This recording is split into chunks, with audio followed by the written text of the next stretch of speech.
Good day, ladies and gentlemen. I am the Ephemeral One, and welcome back to more Bloodborne. Last time, we're starting to edge towards the end of the game. We're starting to encounter some of the hardest fights. But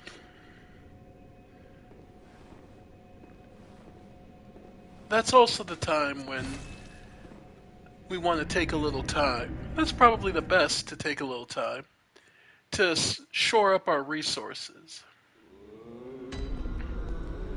And with that, I think one of the best ways to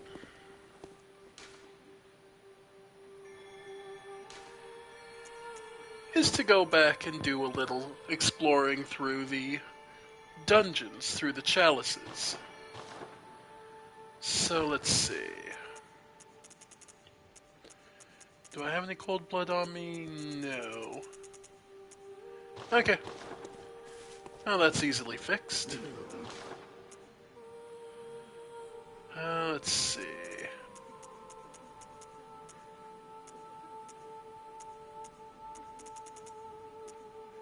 Let's see. Some of the weaker blood temp. Yeah.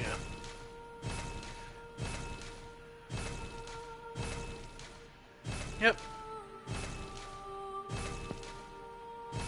Get rid of some of those weaker versions.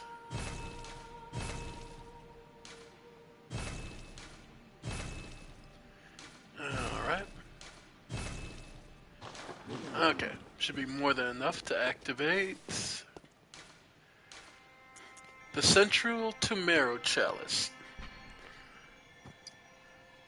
The old labyrinth was carved out by the Tumerians, superhuman beings that are said to have unlocked the wisdom of the Eldritch Truth. Alright. Yeah, I figure. And remember, this is the scripted one, so through this dungeon we should get the root one, which is the more randomly generated. So, off we go.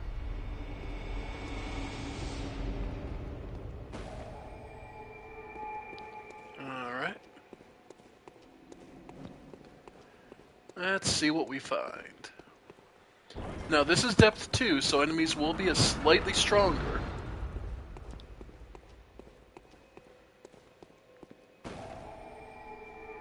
Alright. Ambushes are a little more common.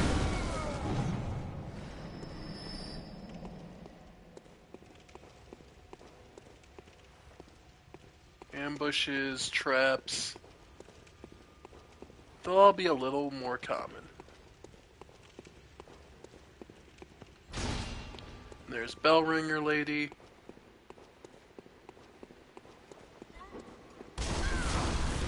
Yep. Nice.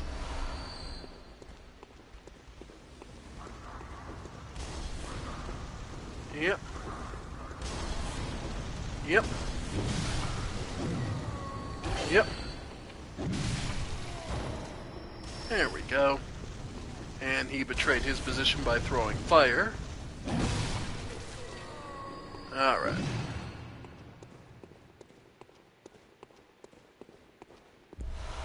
But yeah.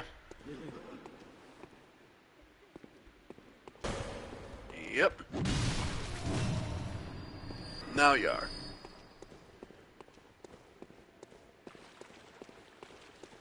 But yeah. I figured we'd take a little time and do some of this. Do some of the dungeons. After all, we haven't really...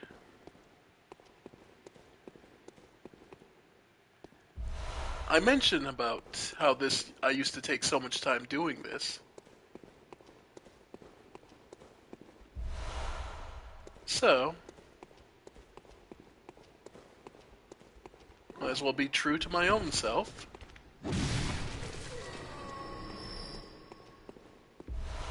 Oh yeah, and this room is kind of dark, so... Oh right, I don't have the torch equipped, because I got the Rosmarinus. Yay for blood vials. Alright. Wow.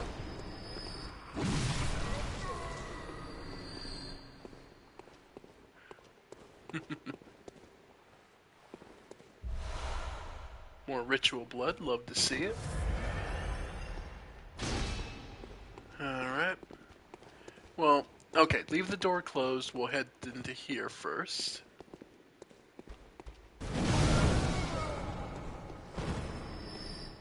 Okay.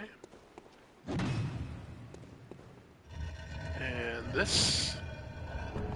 More ritual materials. Yeah. Always welcome.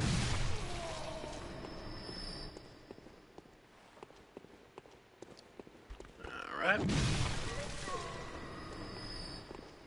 And you're actually dead. Okay. Okay. Well, let's see where this leads, and then we'll head double back on ourselves.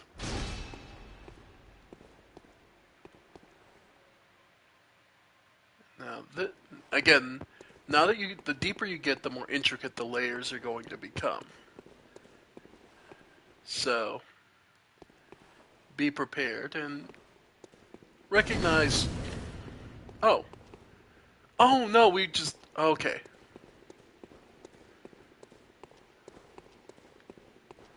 Right, we just double back on ourselves. Yeah, it's easy to do.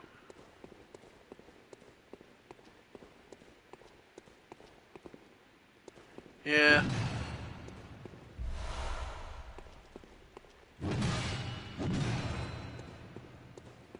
Okay, so we just double back on ourselves. Okay. So yeah, it's hitting the one door we skipped past. Okay.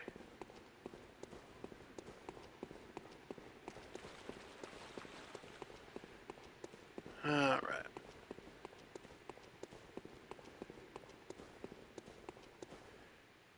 Okay. Yep. And... Hey, dogs. Yep. Alright. And that's the regular. That's the flamethrower. Alright. Nice.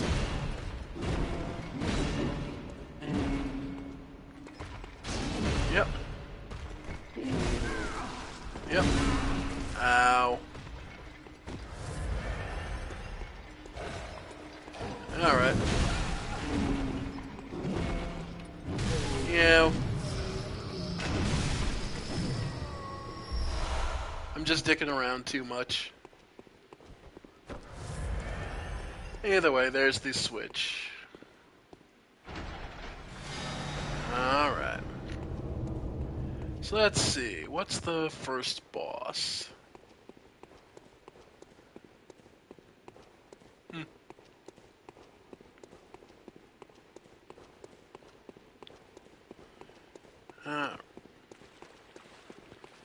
Trying to think, because there are some unique bosses, and we're going to start seeing some of them.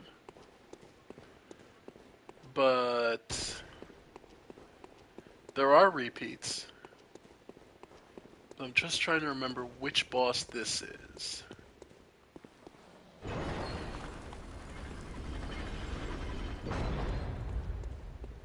Alright.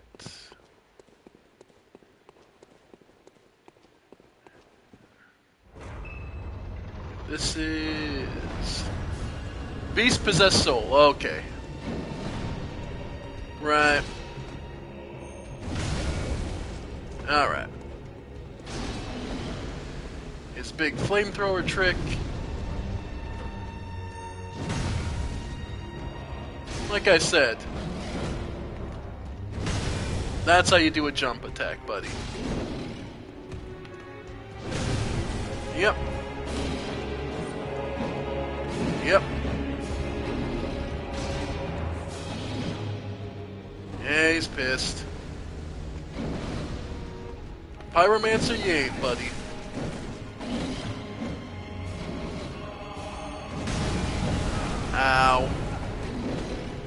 Yep.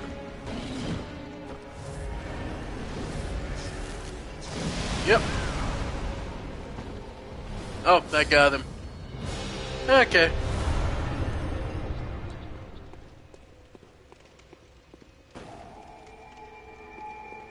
Alright.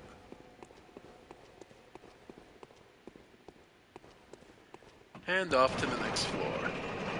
I believe every dungeon is, if I remember right, every dungeon is always the 3 layers deep. Whether you get a bonus side path is up in the air, but...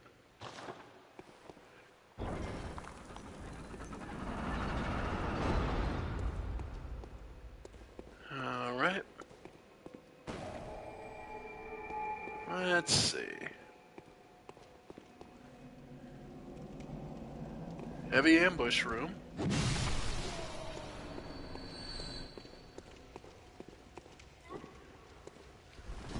Yeah, so just walk around the outsides.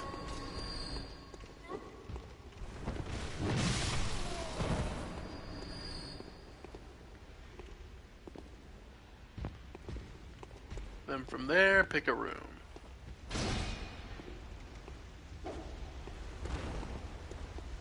Well, these guys are here. Yep. Can't one-shot them.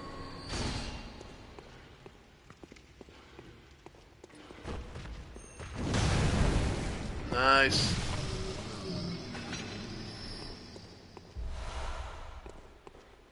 Alright. And I believe this was just sort of a punishment slash backtrack room. Where if you get forced off, you have to come back around.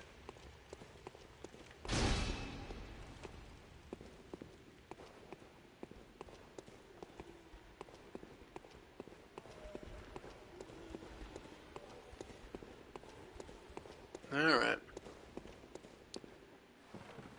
Let's see what we get.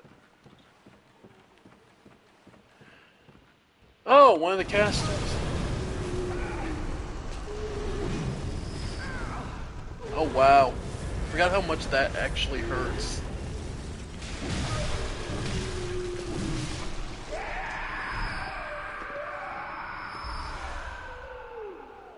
Alright.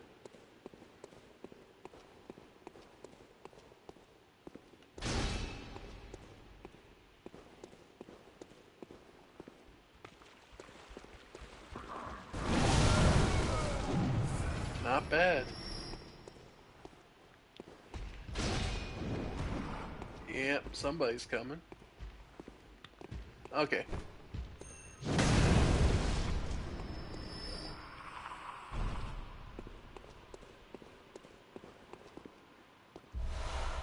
Quicksilver.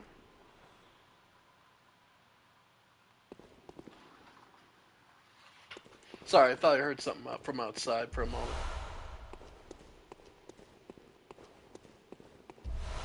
More blood shards. Yeah.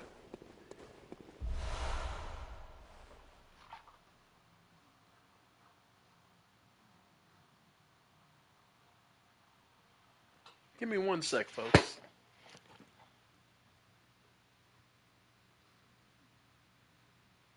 Oh. Okay. No, something. It's raining out, so something's causing like one of the gutters to like. Sounds like it's buzzing almost, but it's just swinging against the okay, against the building. Okay. Sounded almost like it was buzzing. I'm like, some short circuiting in my room? Okay. All right. Now that I know that that's nothing to worry about. Okay. Back to what we were working on. Fire papers, which I don't need. So long as I got the boom hammer, I'm fine for I don't need it. That being said, if I went back to like the hunter's axe, yeah, I could make use of it. But I think the boom hammer's fire damage is at least I think it's slightly weaker, but still respectable. Like I think No, I don't remember the exact fire damage. The calculations they do exactly. You'd have to look it up in the actual game, how much fire damage it applies versus.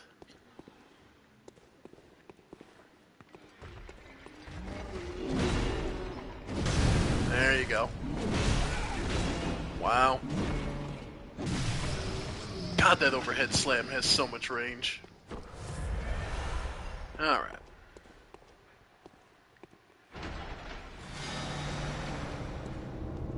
Anyway. So for now, we're just going to keep rolling our way down. Alright. Head off to the boss. Let's see. Second layer. Alright.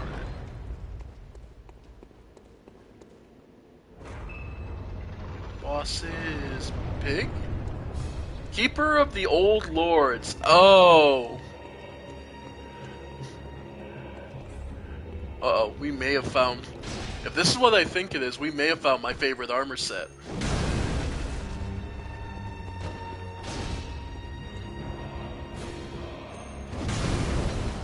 Yep.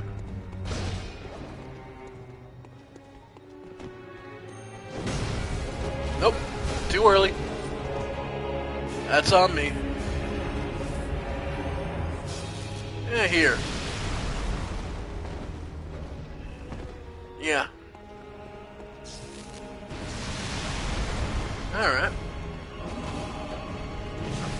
Nice. Yeah, cute.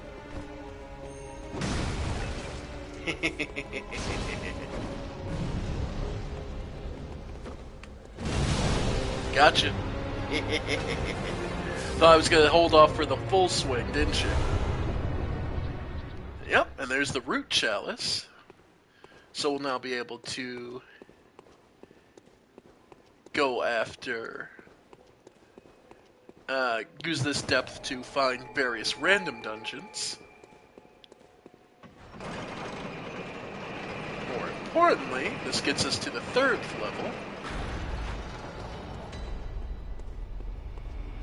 which has an alternate side path to get us probably some more ritual materials, which is one of the big things we want. Yeah, might as well break it. Don't leave a trap. Don't leave a trap to hurt yourself with. And he's going to be the guard. And without him, these all mostly slow. They don't activate all at once. Yeah. Yep. Which makes this a lot easier to deal with.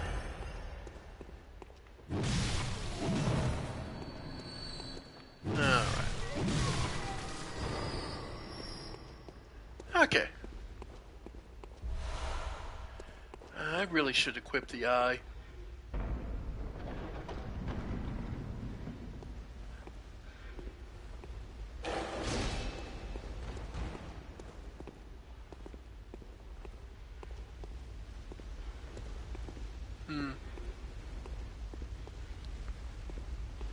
Alright.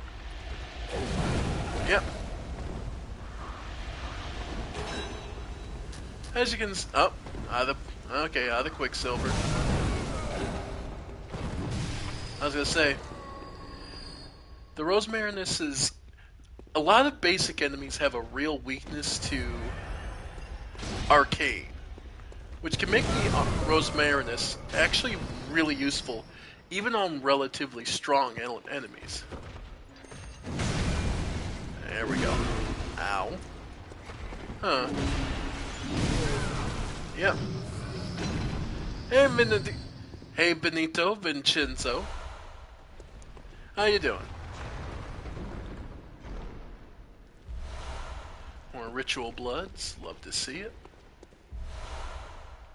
Blood vials. And another rolling ball trap. Question is, which way do we go? Alright. Try and get to where the ball out of the way of the ball. Before the ball falls on your skull, yeah.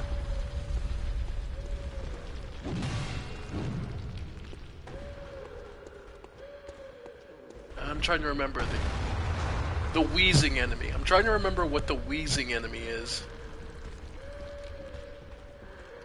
It's a ghost, isn't it? Yeah, it's the ghost.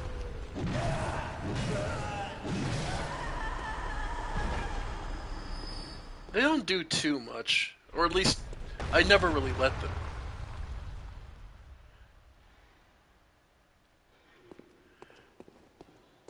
Congrats. Understand that understand Ludwig is one of the roughest fights. Oh. If you're strong enough to take out Ludwig, you can handle the main story. You'll be able to handle... Yeah. That isn't to say there aren't fights that can be considered harder, but what got you through Ludwig will probably carry you a good way through most of the rest of the game. So don't get discouraged. I know you're on your way to one of my favorite fights. Okay, I'm going to say something controversial even as an old Souls hand. Do not ever look down on using an NPC. I know that there are some elitists who like to believe that, you know, it's only a real win if you do it by yourself. If it's a tool in the game, use it. So, don't degrade yourself because you use the NPC summon. Hell, sometimes NPC summons are there specifically to get you through. One of my favorite examples is the Iron Golem boss in the original Dark Souls. They gave you a guy who would just steamroll the boss, and that was an entire point, and that was actually a plot point for a story, which I will always love. Black Iron Tarkus. Badass of a man. Yeah, it takes a lot to learn. There's a lot to learn about Ludwig. But that muscle memory you built up will serve you for a long time. Alright. Plus, I'm sure you learned plenty about the weapon you chose, as well as the way the movements. Yeah. Alright. So now we can drop back here, because... Yeah, it's this way. Okay. Now we need to go, I think, the other way with the ball. Yeah, I think there's a side path the other way. Okay.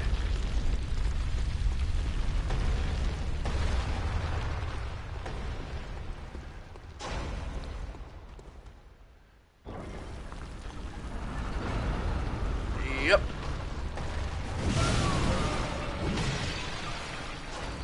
Love all the traps in this room. This room is a trap. I always love that. It's like, there are so many traps in this room. Yep. Nope.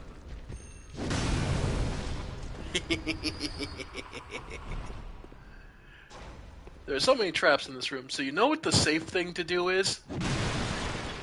Say fuck it. Cause... Yeah.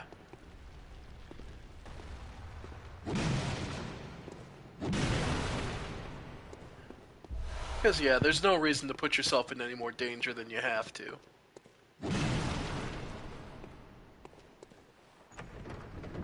And the fact that there's no mimics in this game.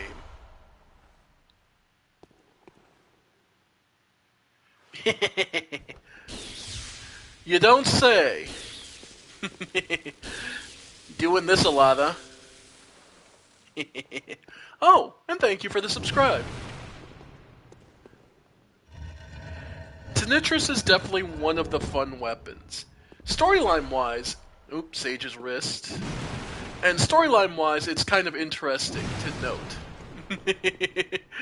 that its existence and the reason it supposedly wasn't that popular among hunters is because the choir decided to align itself and work with Ebrietas and all her kin. That is the only reason the Tinnitrus was sort of half banned.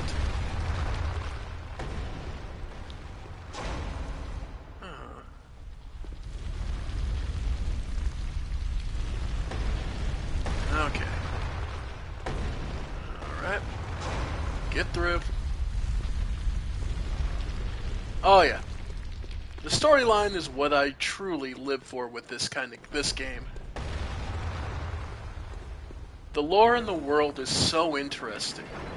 And I'm actually a believer that at least the main Souls games, so Dark Souls 1, 2, 3, and Bloodborne are all linked, as well as Elden Ring. I now have to include Elden Ring because it definitely is linked to the rest of the games. Alright. I'm putting the torch back on. It's too dark in here.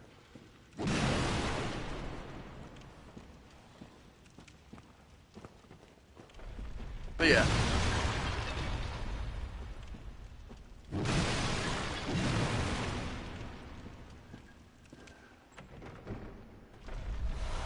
Ritual bloods. I mean, this whole place speaks of rituals. It's also worth noting that these statues here that are breakable, note that some of them are more bestial and some are closer to what we would know as the kin of Ebrietas and such. This would be indicating that the labyrinth recognized, or recognized at least, that there are at least two different types of blood. Two types of blood.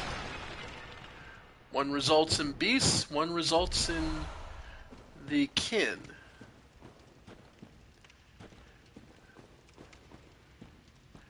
We haven't gotten far enough for me to talk about my theory.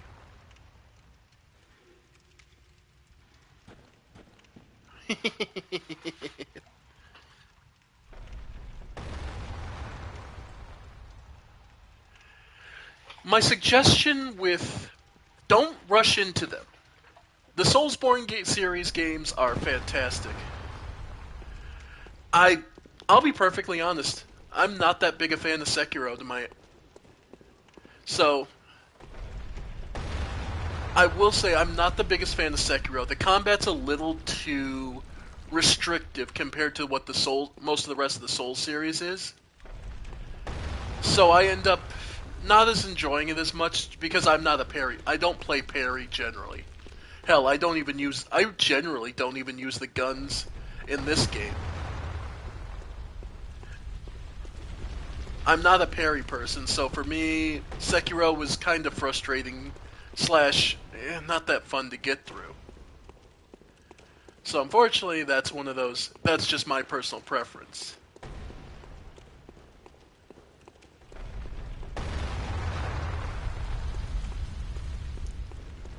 But I can understand some other people having a great time with it. I think part of it for me, though, was also the fact that another game came out, Ghost of Tsushima, at the same time as Sekiro. And I kept saying, well, this is kind of backwards. I feel like more of a ninja in Ghost of Tsushima than I do I felt like more of a ninja in Ghost of Tsushima than I did and a samurai in Sekiro.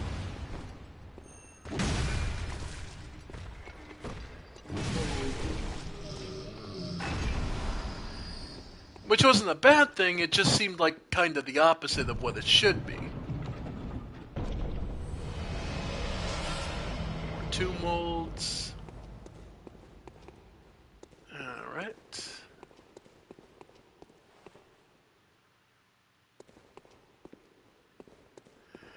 Tiny Tinnitrus for me. I carry a regular Tinnitrus and the Tiny Tinnitrus. Oh yeah, make no mistake, it was still a fantastic game, but it was kind of like... It ended up feeling kind of frustrating, because it was like, I really truly felt like I should have been less... Because I felt like more like you had to be a samurai, because there was no way to stealth through Sekiro. Like, stealth was useless. You had to end up fighting enemies. And that felt kind of, wrong and defeating the purpose. Oh well.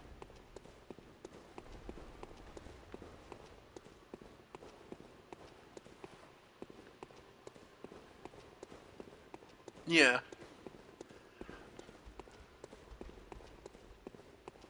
Ah well.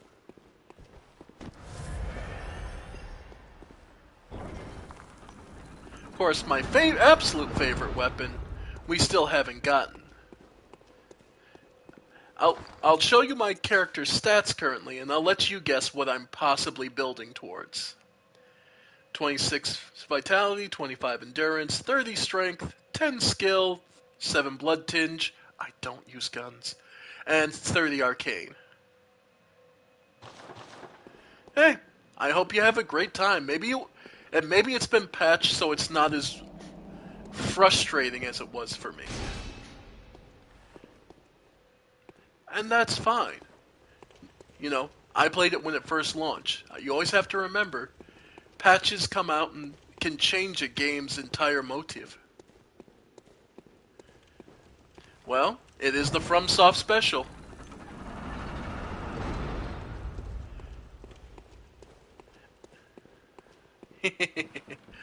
Arcane is so good in this game.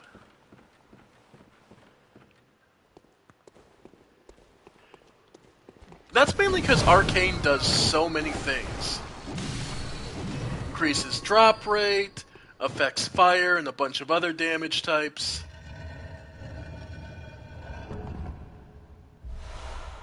Sage's Wrist. I always laugh that this door just leads you into the side area. Okay, that's one thing. I wish I could have caught you before you got frustrated with Ludwig. Anytime you do that and get frustrated, start doing some chalice dungeons.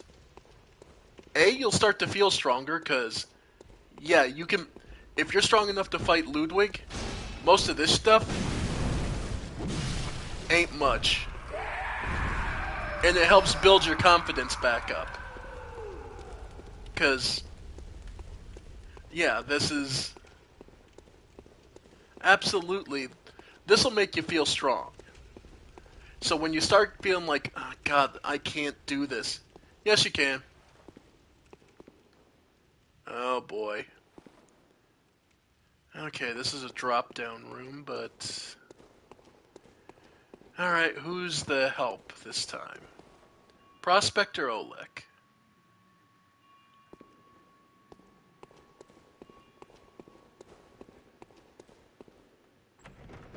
Oh God, the rematcher with Rom. That's the really big room, right? That's like the long, narrow room one, right? If I remember correctly. Because one of the later dungeons does have a reunion with him as well, and it was in this real tiny room.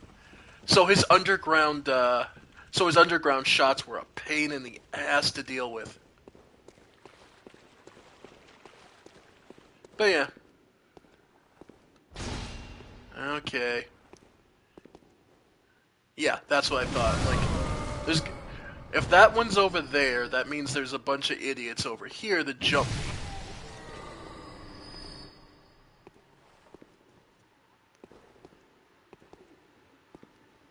Yeah, it's like the third layer with the rematch with Rom.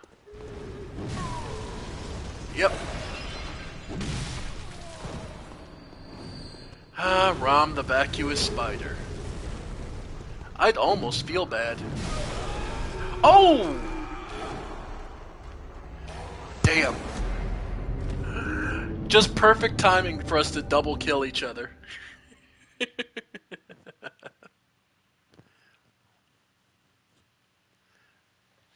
Ah, it happens.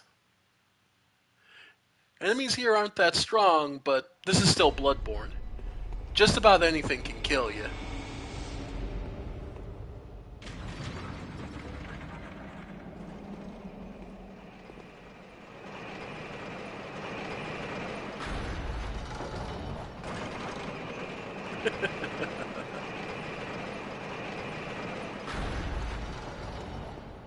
I just want to make sure I get my blood echoes back. Apparently I never lit this. My bad. Okay. But yeah, when you get frustrated in this game specifically, you have so many options to go and just build up some levels.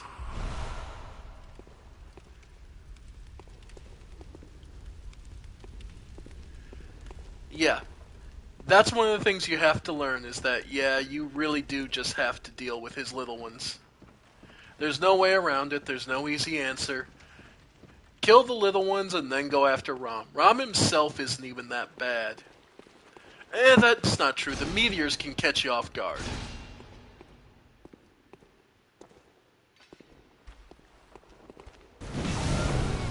Yeah, the meteors can catch you off guard. And much like this, the enemy just hits harder than you expected. Yeah. So here, I love Tiny Tinnitrus. Yes, it locks you in position. Okay, bell ringer. I'm not wasting my time. Alright, yeah, I forget the roll makes stuns them for a second like that. Alright, they're coming from here, I believe. Yep. Hello. At least this is early on in the dungeons. Some of the later dungeons get really kind of dickish with certain things. Like, you see how she would be standing here? So what would typically happen on some of the end game dungeons or some of the last dungeons? She'd be standing there.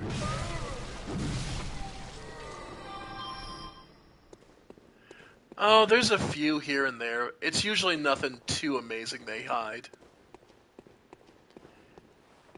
Though, I will always laugh. One thing that made me laugh is when Elden Ring first came out and people were complaining that the catacombs all kind of look the same, and I'm laughing. Because I'm like, do you know what the precursor to them are? These Chalice dungeons. Which actually I hold as proof that some of the... Of course, I consider that proof, some signs of proof that many of the dungeons here for the Elden Ring were inspired by Elden Ring. They weren't directly the dungeons from, but some of the architectural pieces were taken from those times. Motifs and inspiration, I guess might be the best way to put it. Alright, so we have the switch. I have 42,000 blood echoes.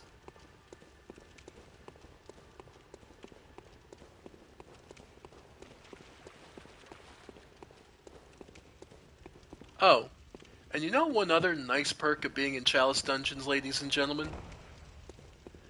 You don't hear the kid crying all the time. Oh, there's the trap. And that's the reason you don't walk in the middle of a room in this game.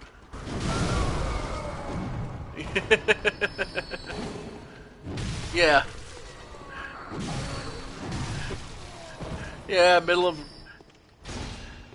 Every now and then, they have traps like that, and just enemies spawn around you. Yep.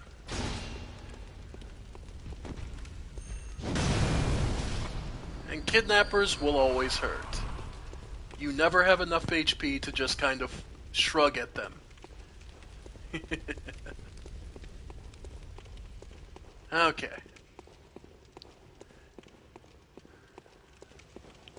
Now with that taken care of, first boss, or next boss anyway.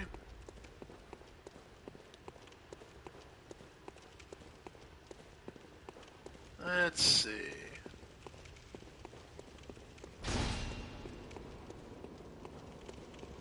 I could go get the summon, but let's see what we can do. Ladies and gentlemen. Hey! The Tumerian Descendant. One of the unique bosses. Descendant of one of the legendary Supermen. Note he uses a sickle sword. Yep.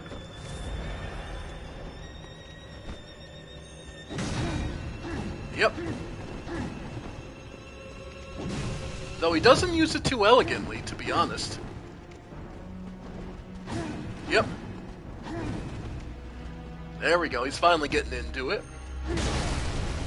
Nice. Yeah, sure.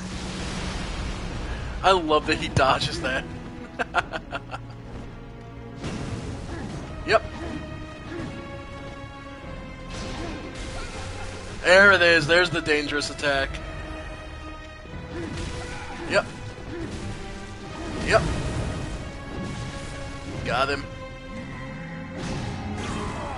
There it is. Yep.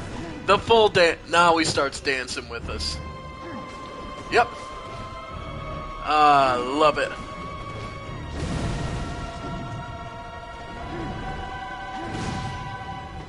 Tumerian Descendant. Yeah. Yep. I love being able to show off some of his attacks. Yep. Nice. Yep.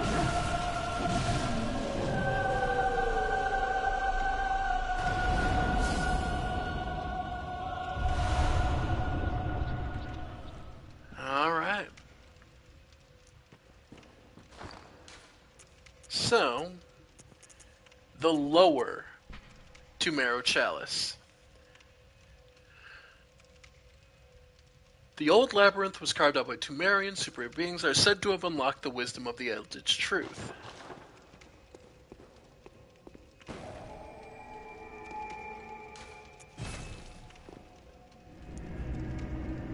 And we fought his descendant, who was desiccated and very weak, obviously. Or weakened might be a better job to say. Welcome. What is it? Very well. Thank you. Alright, so get a little more stamina.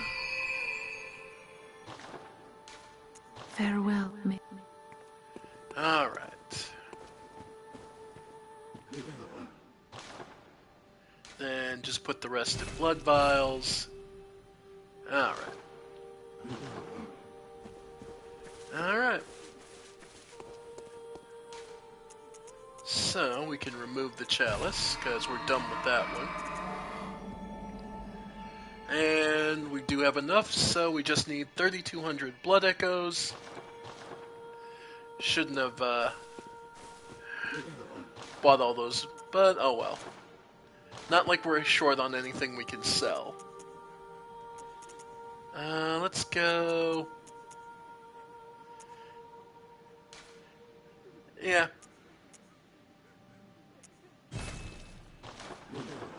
Okay.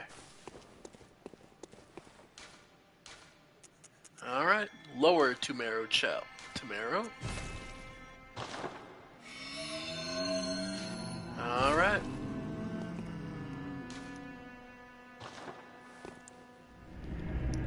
Just doing a bit of dungeon running seems to be worth it. Oh, wait. Okay, we go back to the Hunter's Dream for 1 second, because there might be my favorite armor set in the game.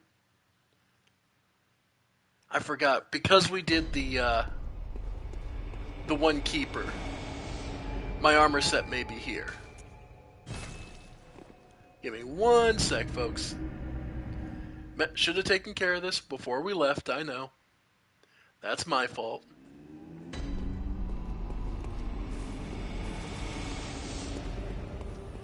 I think killing him gets me... the short root chalice. Yep. So we can get that. There it is. The Bone Ash set.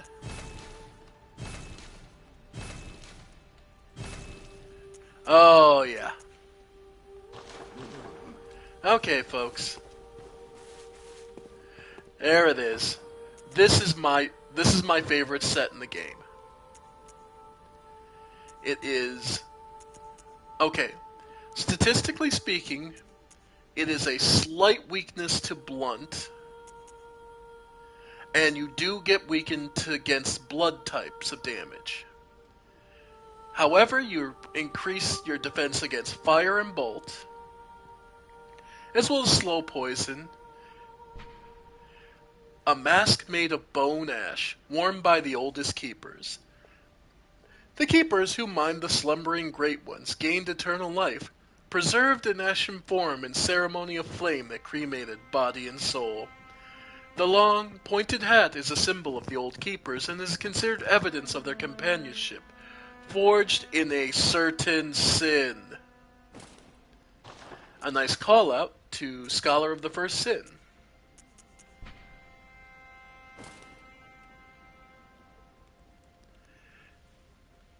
Now, their frail armor is white and sinewy. And it is, again, a slight weakness, slightly stronger to blunt. Overall, but yeah, this is just the look and the feel of this. The Bone Ash gauntlets. Yeah. Yep. I love this look. Yeah. I fucking love this look. So good. Okay.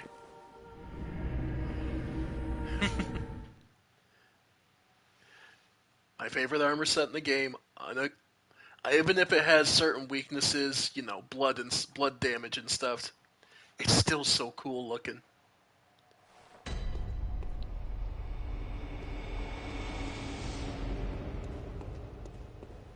All right.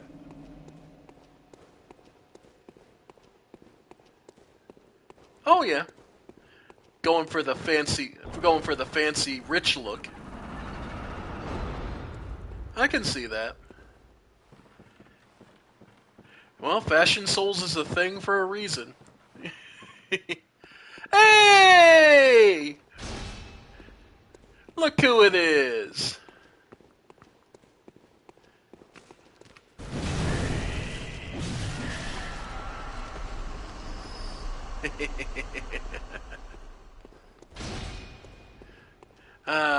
The spiders.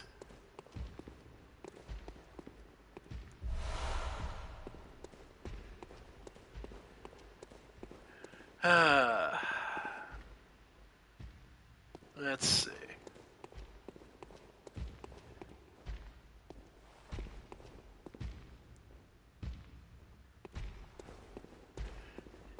Yeah, pretty much. Oh, okay, I'm like, I know this is the trap. I'm like, where's the shooter? It's not in front of me. There it is. Hey, look what it is. Crush the bugs.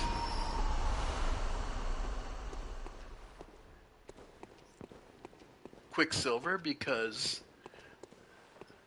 they're a case of someone was experimenting with, well, we would know it as Ebrietas blood initially, but Ebrietas's blood came from something else where we haven't gotten that far in the story yet, so we can't talk about that.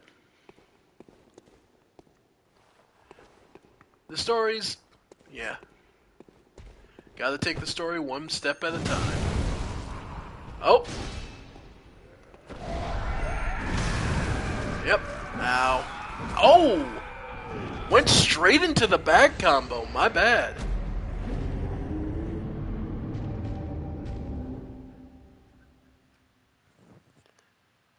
Wow, he went straight into the bag combo. I did.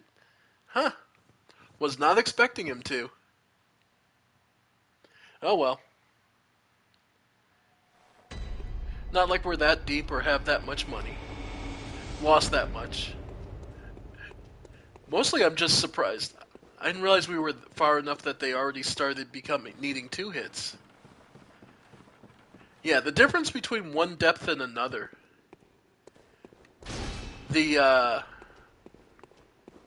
Yeah, no, we're getting to the point. Right, I've actually got to start taking this seriously. Yeah, we're to the point where I'm actually going to have to start taking it seriously then. Because the depths... Because there is a certain levels. I guess I should remember that. The fact that the spiders are here typically means we are in at least Nightmare Frontier levels of enemies.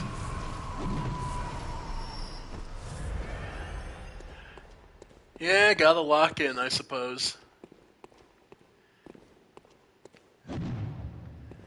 Yep. It's just funny. Oh, wow. And the kidnapper didn't take my blood echoes. This prick did. Hey, buddy, get up. It's always funny which enemy actually gets your blood echoes. Because you'd think, okay, that's the only one alive. They're the ones who get it. Nope, some other prick will. Or sometimes they don't. Nobody takes it, and it just ends up on the floor. Here, have that. Have another one. One more. It's a little bit of a waste of Quicksilver, but to be honest, since I'm seeing spiders around here, eh.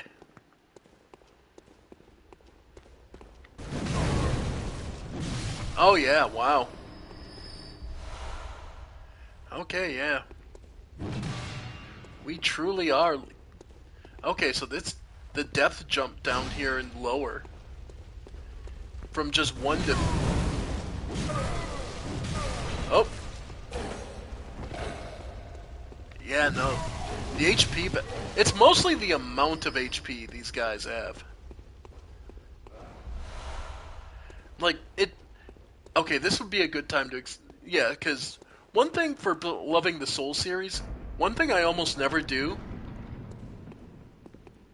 is actually do a second playthrough. Oh, holy shit, the rare one, the Great Sword Knight. Wow. You are a rare sight, buddy. Yeah. Wow. The Temerian Greatsword Knight. Yeah.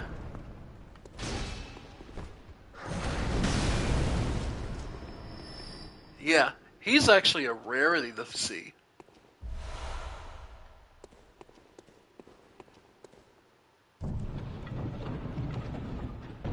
But anyway, I typically actually don't ever do new game pluses of Souls games. The only reason is because the ambushes, the gameplay's all the same. So for me, it's like, eh. When you're mostly here for the story and the world, this, for a slight statistical difference, doesn't mean much to me. So I typically don't end up doing second and third game playthroughs, run-throughs, because there's nothing to it. Now, there is one exception. I know I have never done. Okay, I do it, but I also do. There are also ways around it. Dark Souls 2 specifically has a unique item and mechanic where you can turn an entire area into a New Game Plus area by itself.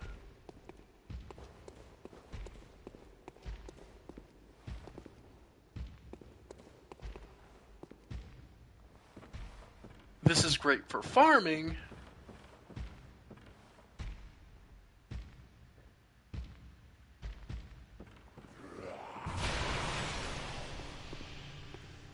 I forget if you I forget if you can go up a ladder. No, I don't think he can.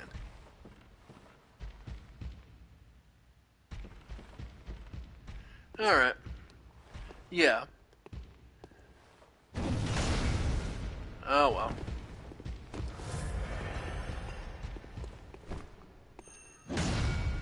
Now, the reason that I bring that up is because, from a story perspective, Dark Souls 2 also emphasizes something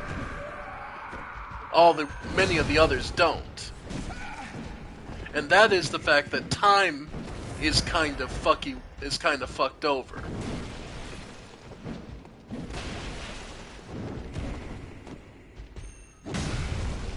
Nice. There we go. Very specifically, it's 2 that emphasizes that time and space are being kind of fucked over.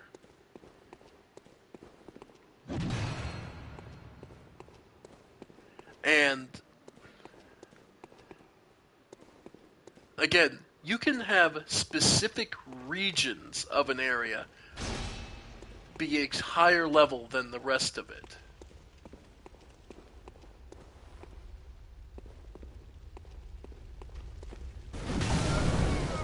Yep. Which shouldn't be possible, right? But there it is. However, 2 also has some unique features in the thought of, well, from a construction standpoint, 2 actually makes the least possible sense. Like, how you get from one place to another makes almost no sense. Almost as if the world is being compressed and distorted.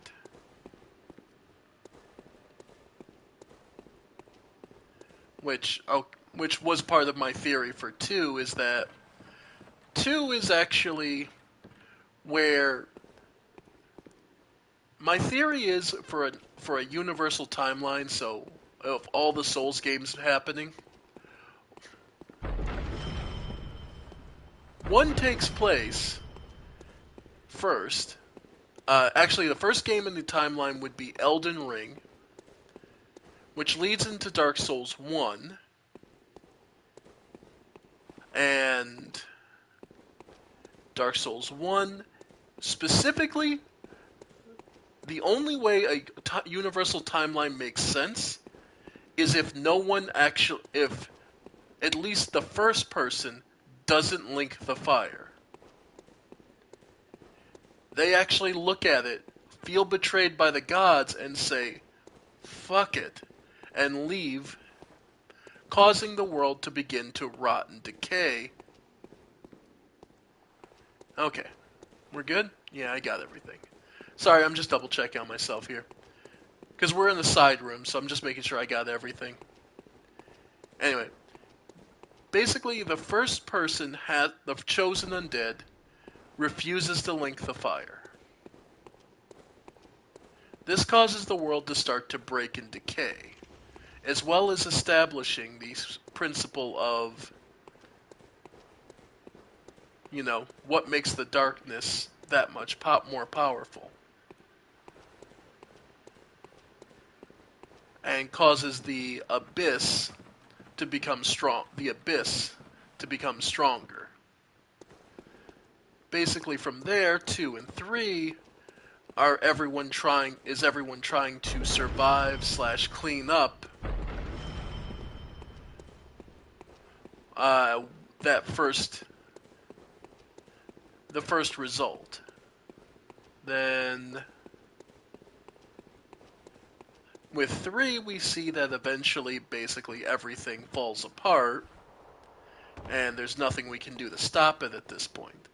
The best thing we can do is try and jump ship with one of the painters in Dark Souls 3.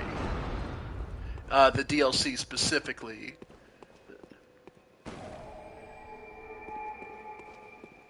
And from there, things grow darker. And my personal theory is that Yharnam is settled on the scrap heap, the dreg heap, from 3's final DLC.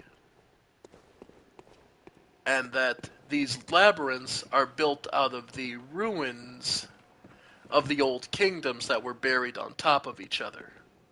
Thus, the reason that Yharnam is built on a hill is literally because it's built on the dreg heap of the old kingdoms of Dark Souls 1, 2, and 3.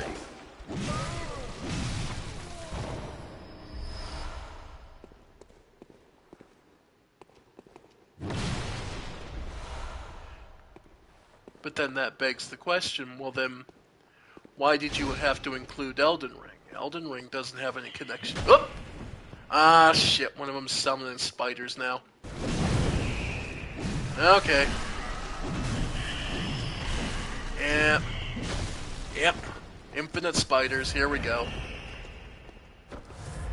Alright, let's go get rid of her.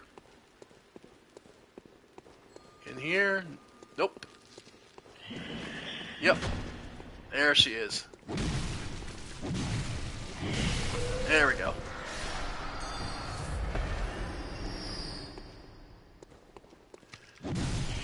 Well, here's the thing. The Souls series in general, the director has said specifically, no, they're not all connected. I get it, and he's probably right. But the challenge and the idea of seeing these... The challenge as a writer for myself to try and weave these seemingly separated stories together is way too fun. Like, it's just a personal challenge I love to give myself because there's so much unique storytelling and world building that it feels just fun to do. So, in the words of a man much richer than myself, this is just a theory, a game theory.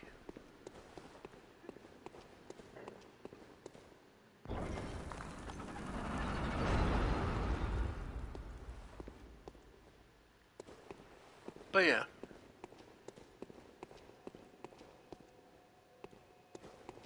Well, thank you. Still, it's interesting the thought of...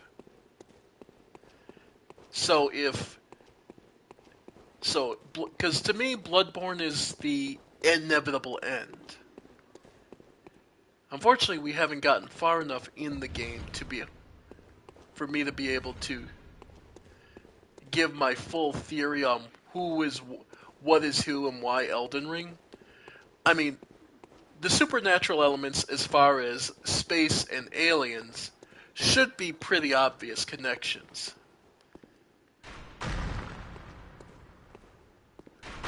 Oh, the one with crossbow.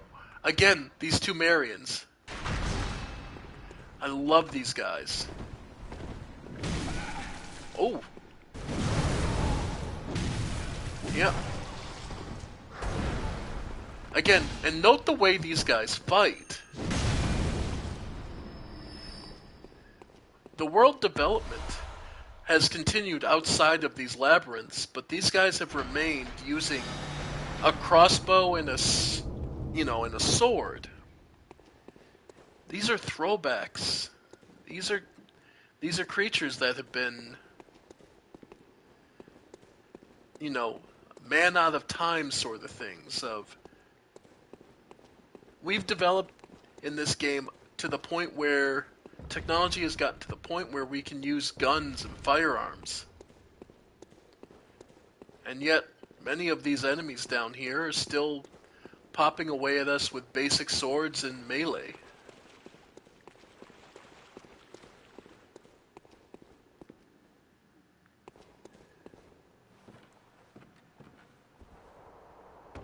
But that makes sense if they're all more of the undead from the Souls series, where those were the most effective methods because, well, they were undead.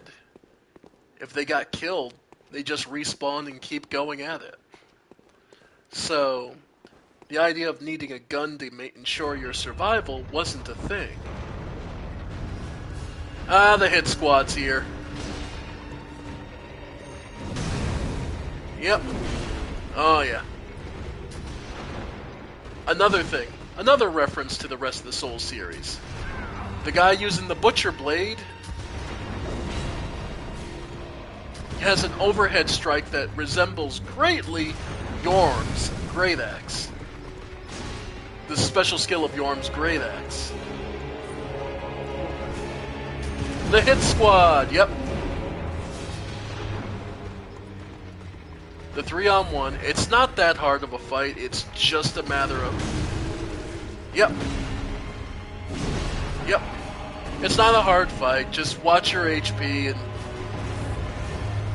Yep, here, have a Tiny Tinnitrus hit. If you can line up the Tiny Tinnitrus to hit at least 2 of them, it's usually worth it. Yeah.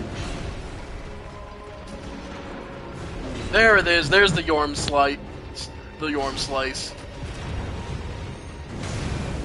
Yep.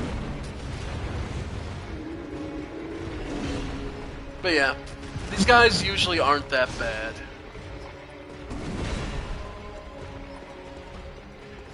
Best thing to do with him, just use the pillars of the room. But yeah, no, that's what he's there for, is to screw up your rhythm.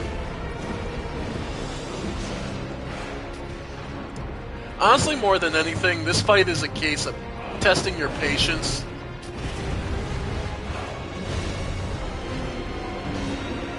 Yeah, because you just have to pick your time.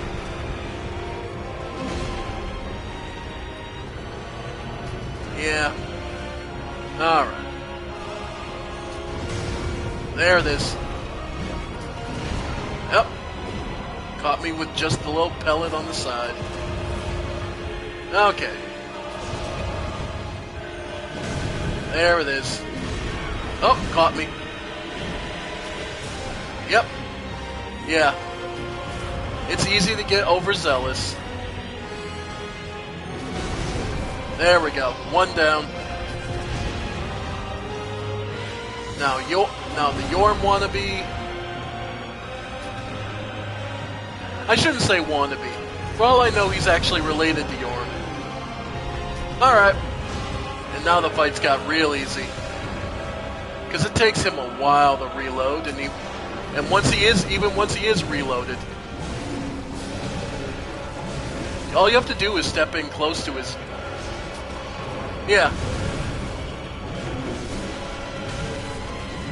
There we go. And now, remember, at the last bit of HP, he starts pulling out the club, so... Yep. That's when you're gonna get smacked when you forget about it. Yep. There we go. Yeah, the hit squad sucks, and they're a resource drain, but they're nothing too terrifying. Alright. But yeah. Nice thing is, the payout in Blood Echoes is real nice down here. The deeper you go, the more you're gonna get, and the more payoff it is. Oh, thank you. I've been playing these games a long time. Though I admit, I have one more than I did Dark Souls 1, 2, 3, and Elden Ring last year.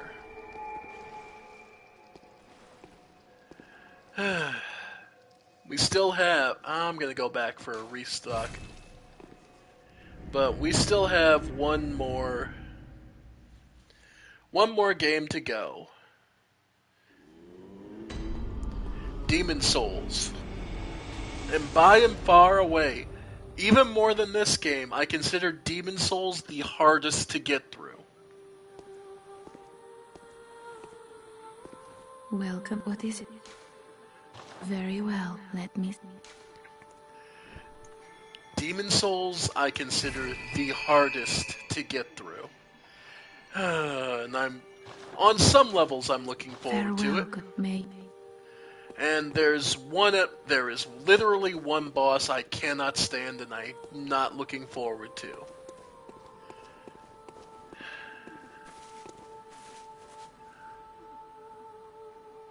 That's fine. Demon Souls is an uphill battle.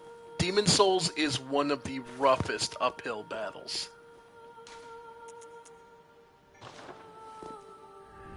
More than anything, because there is one thing they did in Demon Souls that they do in the rest of the Souls series they do not do in Demon Souls, and that is you do not gain any defensive points. So, like, as you level up in this game, your defense reduction, your damage reduction, your physical defenses increase slightly as you go. So you take slightly less damage each time. So that regardless of how you build, you are building up eventually a resistance to the point where you can fight against things.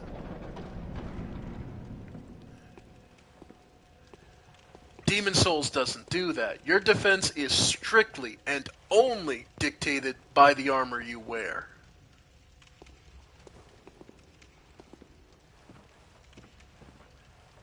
Demon Souls also has no problem punishing you in several different ways for dying. Yep. Here they come.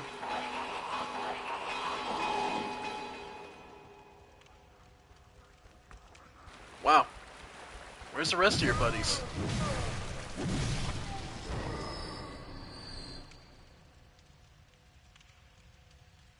Really? No one else? Huh. Okay. Yay, blind rats. Alright. Gods. But yeah. The world tendency system. Oh! That's a slime.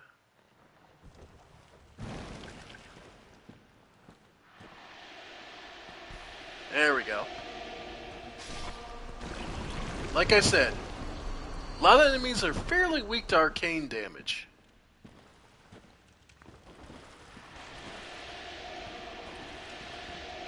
And that's largely unupgraded, right? I haven't bothered putting anything in the... Oh, wait. Never mind. Like, I haven't put anything in the Rosemaris, right? Oh, no, it's a +6. Okay. Alright, so we could go up. But let's clear out the lower level first.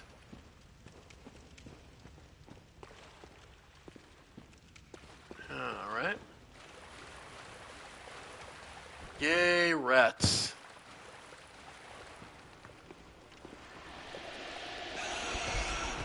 Yep. Yeah, fuck it. Yeah. Just beat them down. There we go.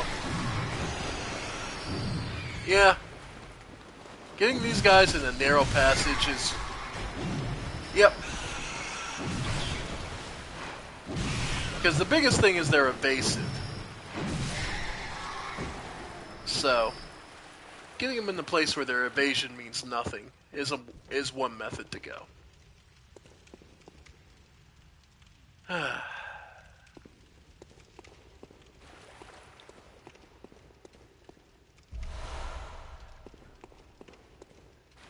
more?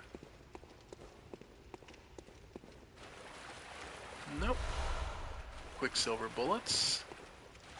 I'm actually going to switch back to the flame sprayer, though. It's just a little more dependable. Because there's very few things that resist fire. Especially in this game. Fire is one of your best friends. Much like in Elden Ring, there's a good number of enemies that have a fairly big weakness to fire, and the few that don't, well, you can usually figure out those ones pretty easily.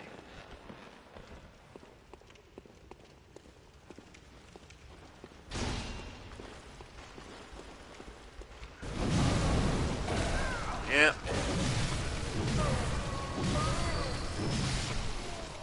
There we go. Numbing mist.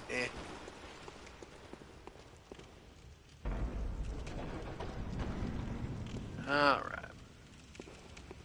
What we looking at? Found the switch already. And this, speaking of Dark Souls 3 callbacks, this guy is basically one of the sisters from the prison, where all he does is poke you with the scalding hot poker. At least he can't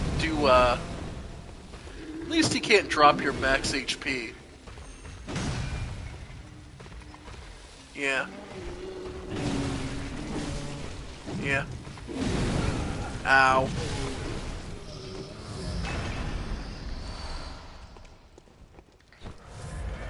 Alright.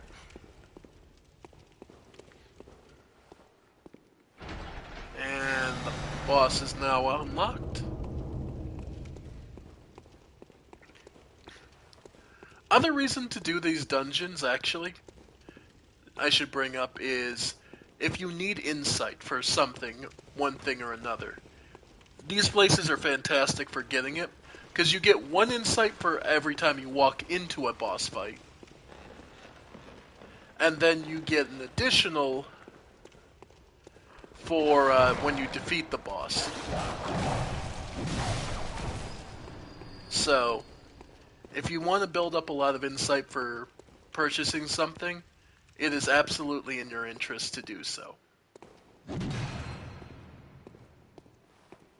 Alright, lots of smoke braziers, which means there's potentially a lot to hide in here. Luckily, the braziers take any hit to destroy.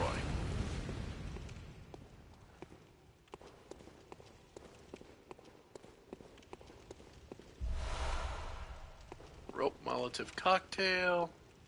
Ah, there it is. That should get rid of the trap. And let's see. More ritual blood. 2 mold.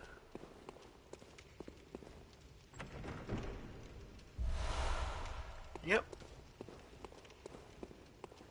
And which type of ritual blood you get will basically be based on how deep you go. And the deeper you go, the more you'll get a particular ritual blood of the higher grade. The higher the grade the blood, the more it sells for. So if you're looking for some easy levels, honestly, just getting yourself some of the high grade ritual bloods might be worth it. Save yourself enough to do... Be sure to save yourself enough so you can do... Oh, good grief. How do I want to say it? Save yourself enough so you'll be able to do the... the next chalice, but... Past that point, go ahead and sell some.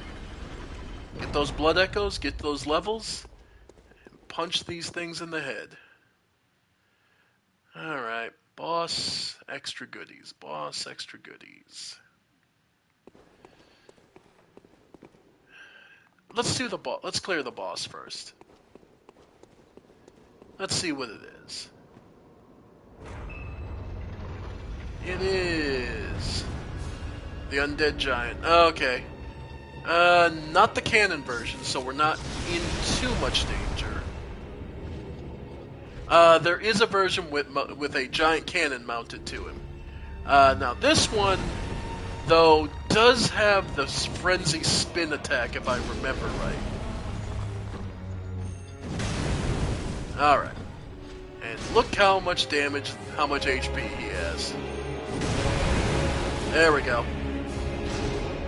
Alright. Officially speaking, if you notice the little pustules on his leg, that's actually where you're supposed to be aiming. Because the more of those you hurt, the more it breaks and has extra bonus damage. But yeah. Oh, phase 2. Yeah. Now we got to start. Yeah, now he starts doing heavier combos. Yep. He'll get some backswings on this, so don't worry. This is going to get more interesting here sooner rather than later. Alright. And that slam actually has greater tracking than you think it does. Yep. There. Yep. And that's why I've been so careful. Yeah, he hits harder than you think he does.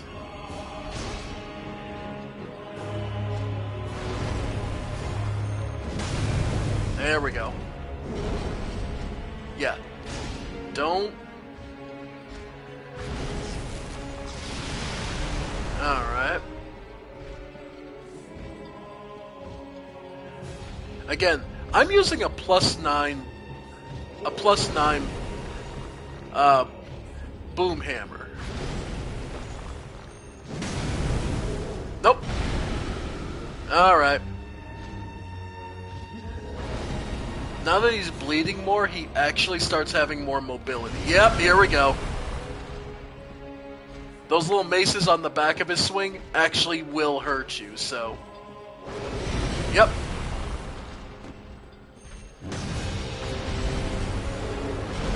Ow. Like I said, that fist slam has greater... Yeah. A lot of people get caught by that. Yep, here we go. Now his swings are going to start getting wilder. Yep, you have to get in right afterwards. Yeah. Yeah. Yep. Yeah. And bear in mind, he is undead, so he doesn't have to apply to a lot of the rules you would think of normal anatomy. Alright, we can do this still. Okay. Get in. Actually, timing to nitrous. Alright. Okay.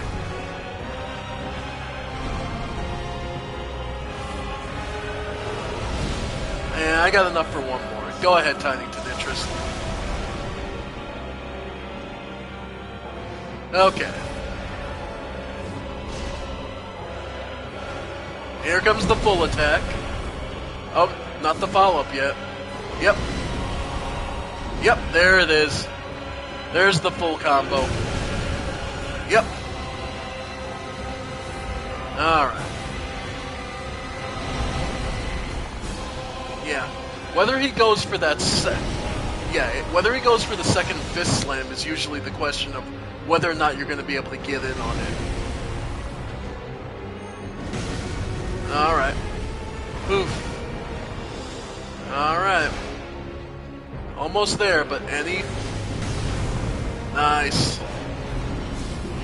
Yeah, being willing and capable of trading with him.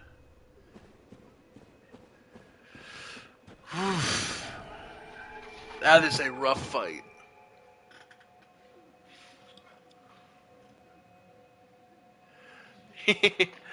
There we go.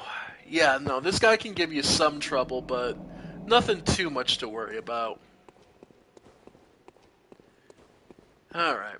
Yeah, I'm skipping over the side area. I kind of just curious to get to the third boss.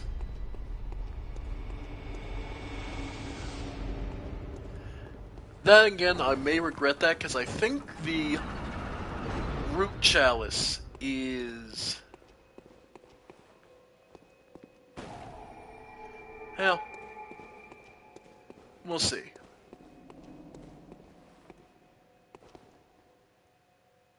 Oh, yay. Yeah, the hint of, who's the boss of this area? Who could possibly be the boss? What am I... Oh, right. And it's the big room. Yep. With the fucking bugs. Yeah. Yep. Tonitrus is fantastic at stun locking. You can stop that. Alright. Yep. There we go. There we go. Oh, God. Well, good thing I didn't move around too much. The great sword wielder. Of course it's one of the great sword wielders. Well, on the upside... Madman Waller.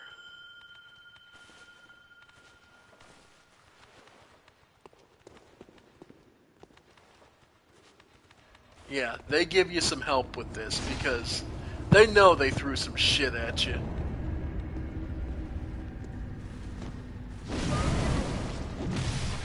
Nope. Ow.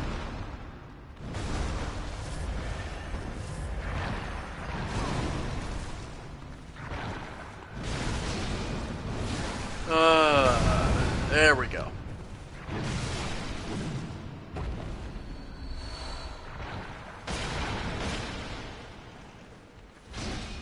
Yep.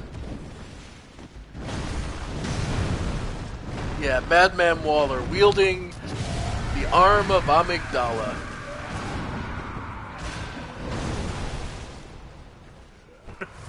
One of the most blunt weapons in this game.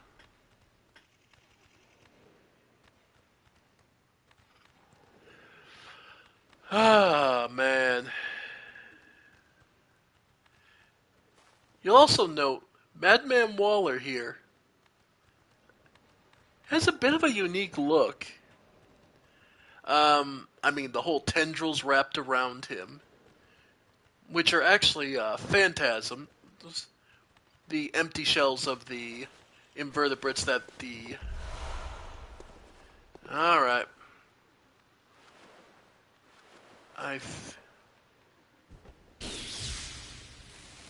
Yeah. I forget if it's a DLC weapon specifically. I think it might have been in the original main game. It's basically a club that can extend outwards extra distance. Give me 1 sec, folks.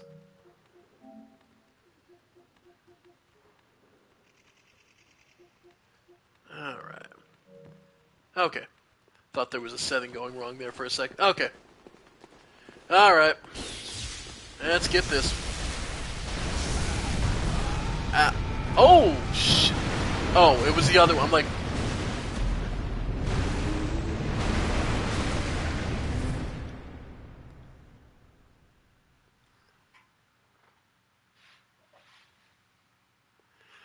Yeah, it's an interesting weapon, and it's just purely a, huh, okay.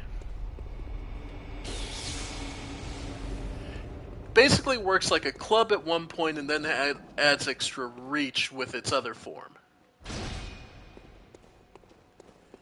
Alright.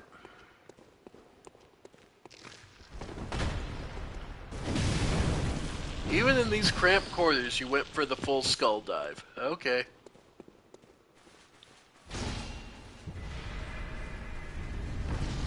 Alright.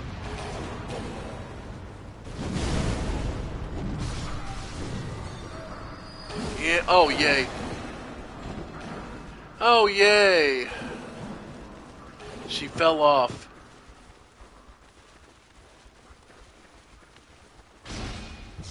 And here, have this. Yeah. Yeah. And of course...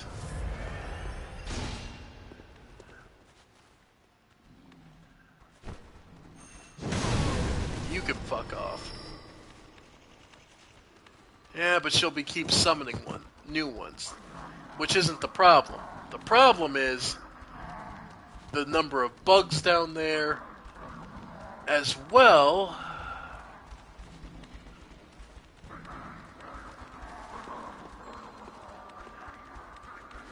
as the simple fact that there's a bunch of these really nasty dogs down there. Yeah. We may have lost our blood echoes on this one, folks. Okay. Got him gone.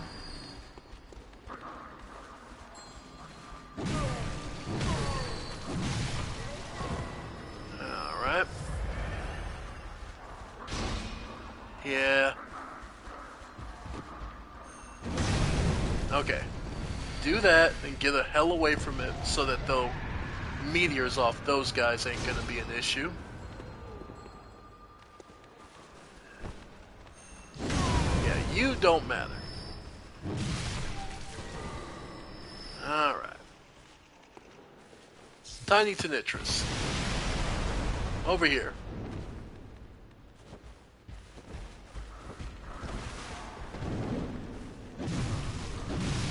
There we go.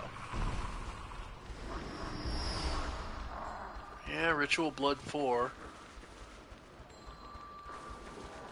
But yeah. One of the real big problems is I can hear the dogs running around down there. And yeah, look at all the bugs they threw in this room. Like, truly. Look at the number of these things.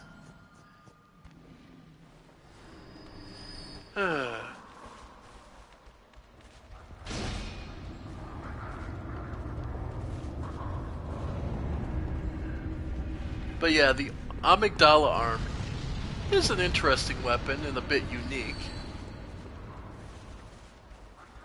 Alright.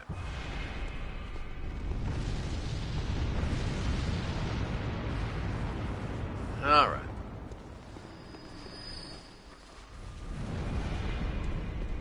Alright.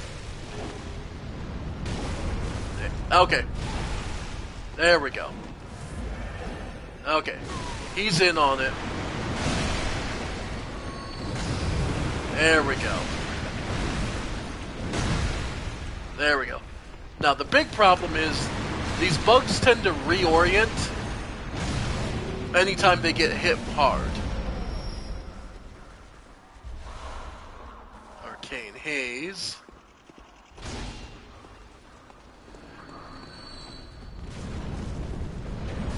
Yeah. Yeah, the big problem with them, with this area, is the number of these damn things, how accurate that damn meteor attack is,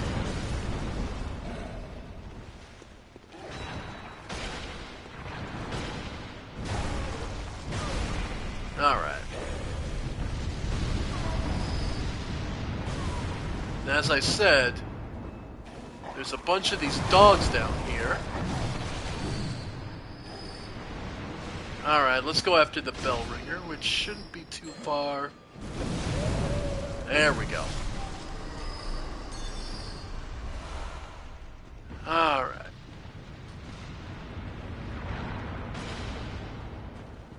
Oh, and there's the nasty dogs. And you're the... Oh, fuck me. Of course he's the one who got it. Yeah, the old keeper's the old keeper down here. He's the one who fucking... of course he's the one who got my blood echoes. Oh well, weapon at risk. There we go. Huh. Alright. Gotta use the Tinnitrus for a bit. Alright. And ow. Fuck. Yep. Ow. Oh, fuck off!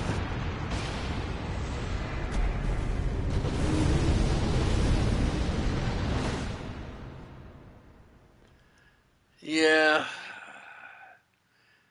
Yeah. This room sucks so much.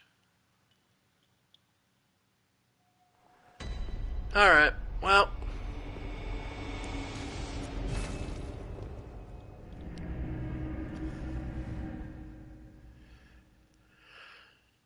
First things first, I'm not letting my weapon break.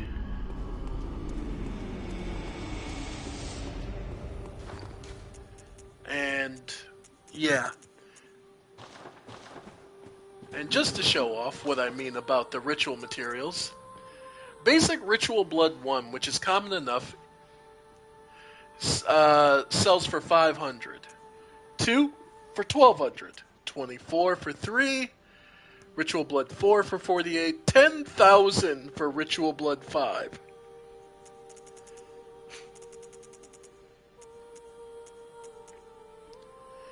Yellow backbones, the rougher materials, yeah. So I've ended up with like 20, 30 of any of the weaker ones so easily without trying. Alright. Now, one of the other things that becomes, well, we also just got regular kin bloods, I believe. Yeah. Kin cold blood. Yeah. So, first up, repairs. Yeah, 1295. That's where, if you, like, bear in mind, I still had 30 durability, so I could have been swinging for a bit more.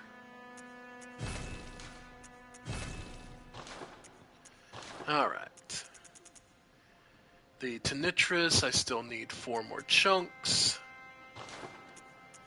Now, the other thing we can check is our blood gems. See if they've got anything that would increase our attack power further. Nope, nothing from there.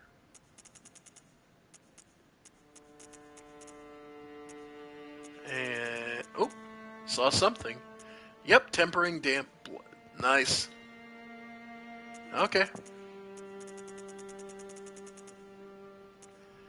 Okay, so our boom hammer is now doing, it now has an attack of 536. Tinnitrus. Oh, 103. Nice. 109 is the highest we're seeing so far. Yep. To 109 and then bolts. Could do some more physical, but but that weakens the bolt, and I think I would rather have the bolt damage rather than the raw physical. Okay. So that's taken care of. I haven't been really playing with our...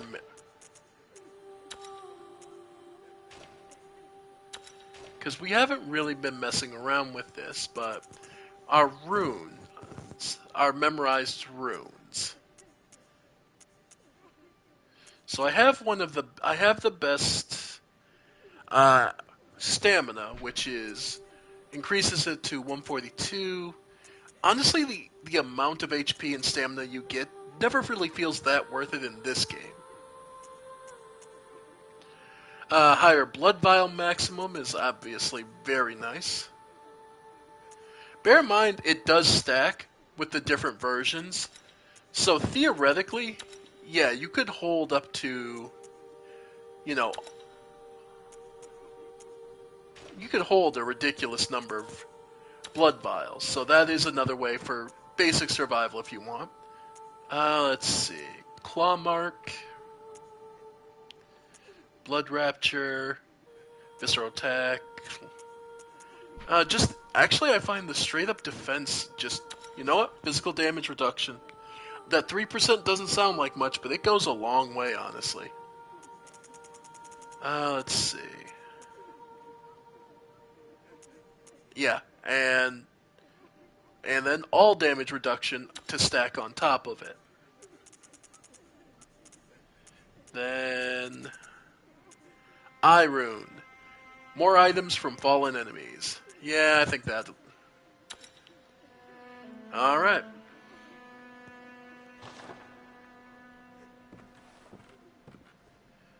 Okay, because we're to the point where we really we want our defense to be more representative. Basically, it's to be able to really dig in and resist.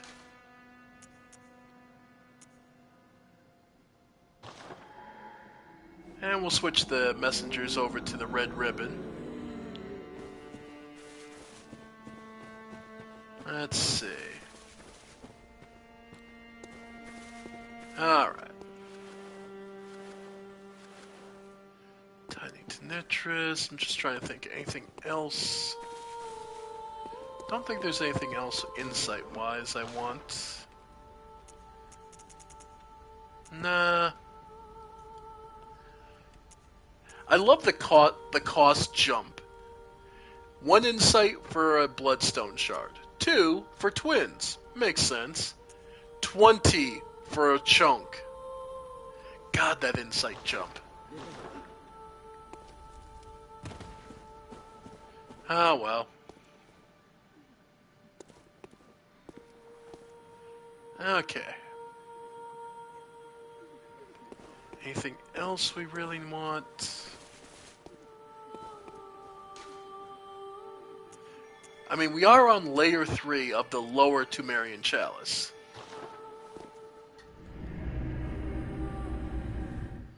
So, I mean, this is the end, so of course this is the hardest it gets.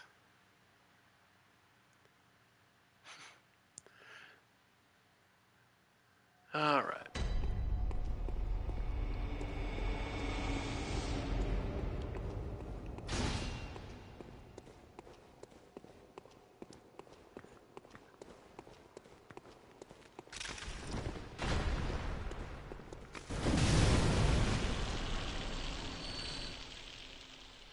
Yeah. Layer 3 is rough, and getting through this area is not simple. Yep. Again. Yep. Yep. Yeah. Yes. This is the roughest it gets, because of course, she's summoning as many of these guys as she can, and we finally get to see that her actual attack is ringing the bell and creating a damaging AoE.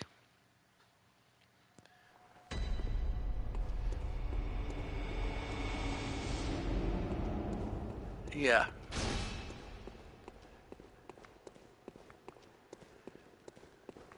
And they don't die, right?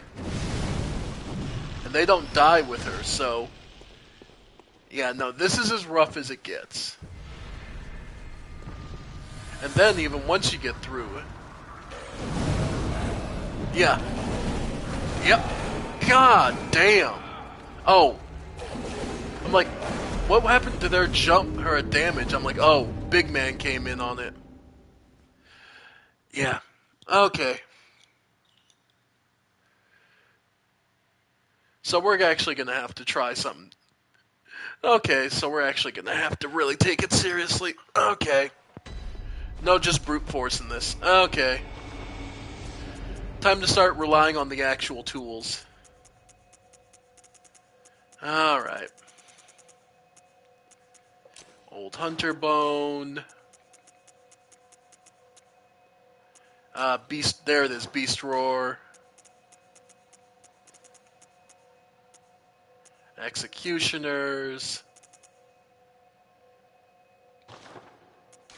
And Augur of Ebrietas.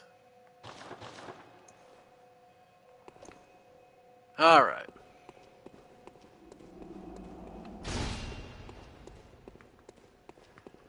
Okay. Nope.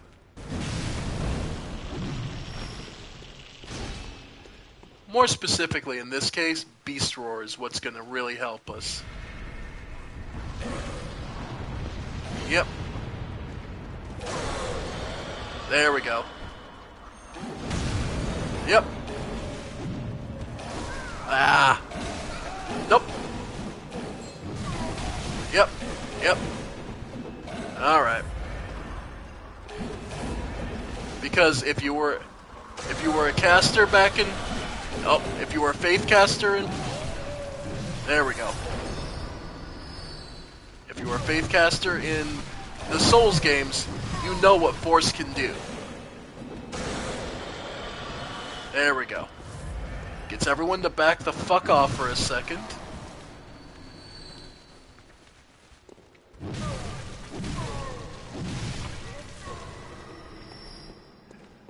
Yeah. Because sometimes that's all it takes, is just getting everyone to back the fuck off for half a second.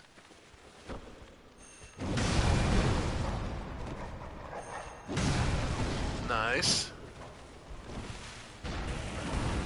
There we go. Yep. The inflicted organ. Alright, from here...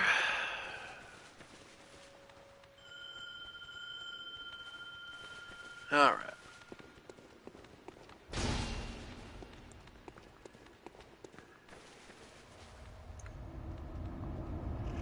Let's use Executioner Gloves to draw him in. Over here. Oh!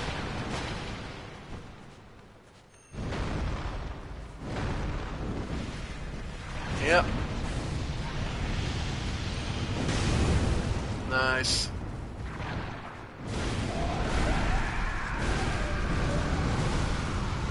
Alright.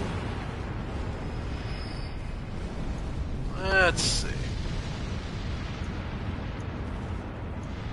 Executioner Gloves will probably help. Let's see. Oh, wow! Good God!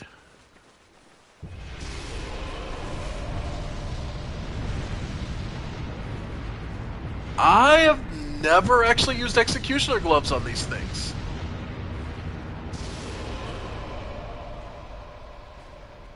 Good gods! They have no blood defense.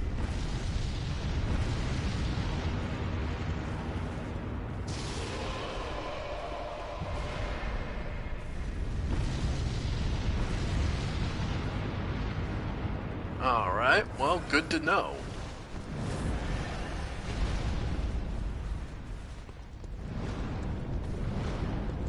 Okay. Like, I'm pretty sure this is considered blood damage.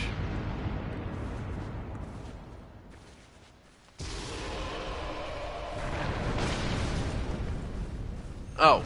Okay, so it's the bug up top you have to... Oh! Interesting. So it wasn't...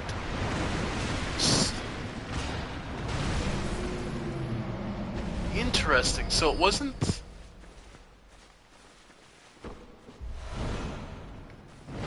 Okay. Okay, because you normally wouldn't be able to hit that part of it. Okay, that's more what it was.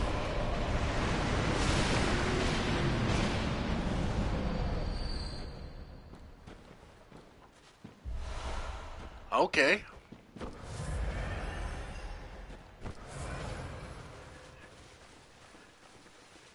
Maybe costing me blood vials, but shit, man. There you go. There's your easy answer. Hell, I imagine the basic pistol shot probably hits him pretty hard, too. Well, now we know. Alright. So we don't have to necessarily take on the Keeper.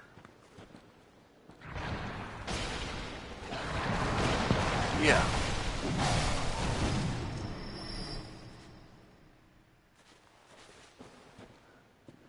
But yeah, you see how he has the little finger out on the amygdala arm right now? That is actually a...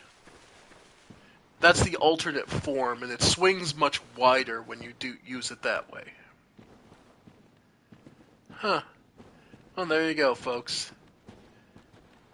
Use something like Executioner's Glove to hit the... And the Keeper and his two mutts. Now, where was the... Ah!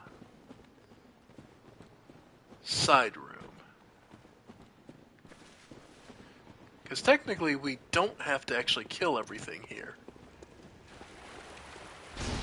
I believe we can get away with just getting through here. Because this is the back way up to that upper area. And that'll be where the switch is. Alright. Okay, another ROM spider. Yep. There we go. Okay.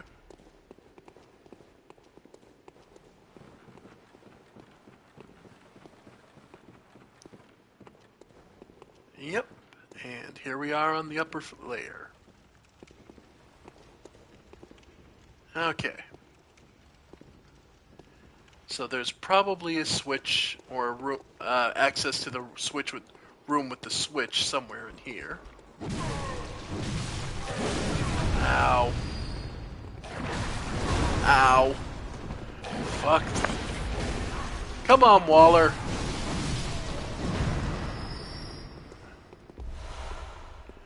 Start getting in there, man.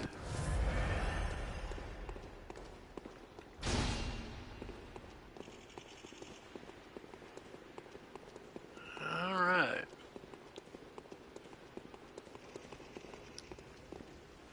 Okay. Oh, that's a trap. Ah, and there's the room. There's the switch. Alright.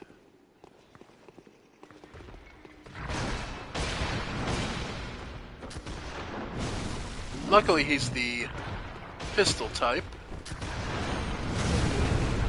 So... Nice.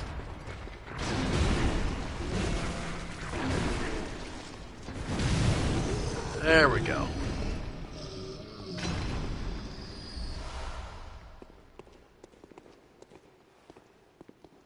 There we go. Finally.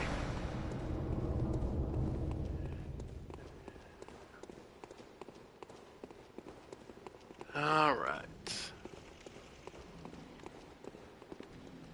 Now we could just backtrack through.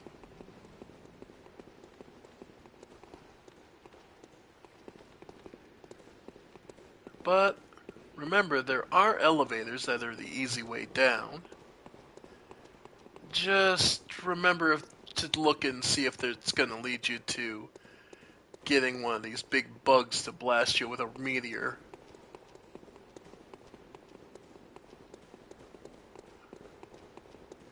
But yeah, no other side rooms it looks like.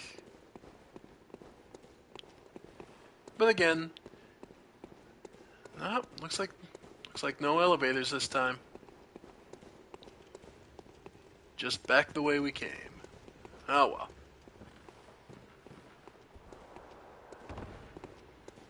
Alright.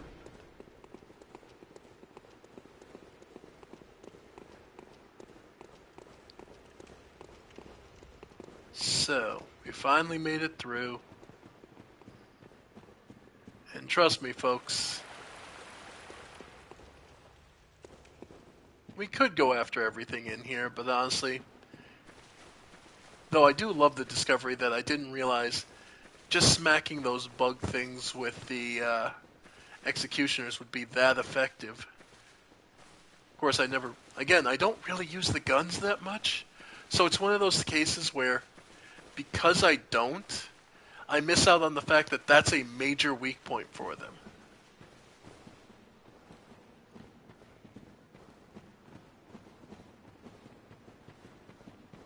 Alright. Oh, right. I have to go upstairs to get out of here.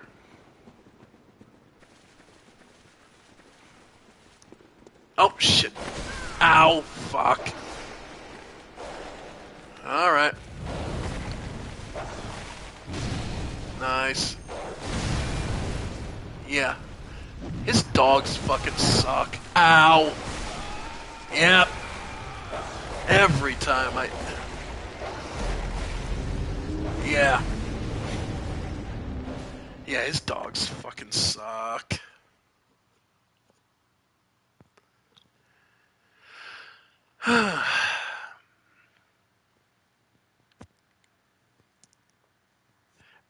Doesn't matter how long you play these games. At some point, one of the dogs is going to get you, and you're just going to sit there and go, fuck me, really? Alright, let's just look and see if anything we can see got our blood echoes. Because if it's the dog or the keeper itself, I'm not going to bother. I don't see a spot.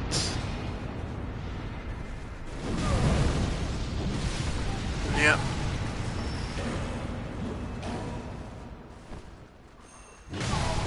There we go. Yep.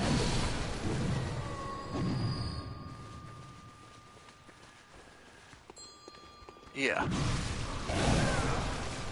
Yep. Nice. So yeah, it's probably one of the dogs or the keeper itself.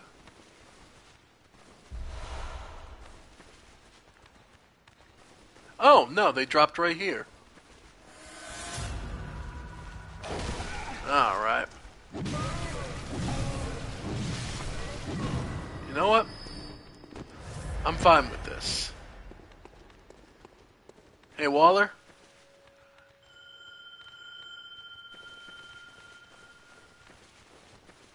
Come on.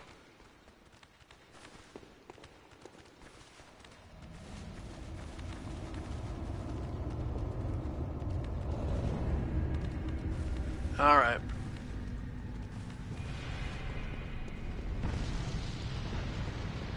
Waller, don't fuck around. We're going after the boss. Alright. Now if I remember right, this isn't the pain in the ass version of ROM.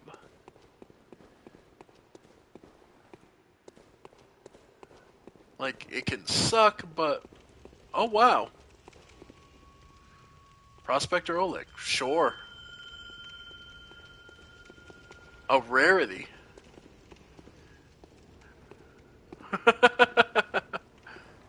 And I'm still gonna get killed, watch.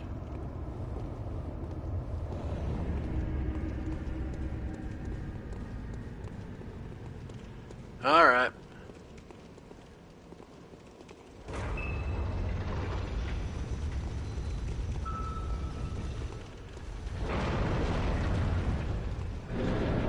Rom the vacuous spider and his little bastards all together.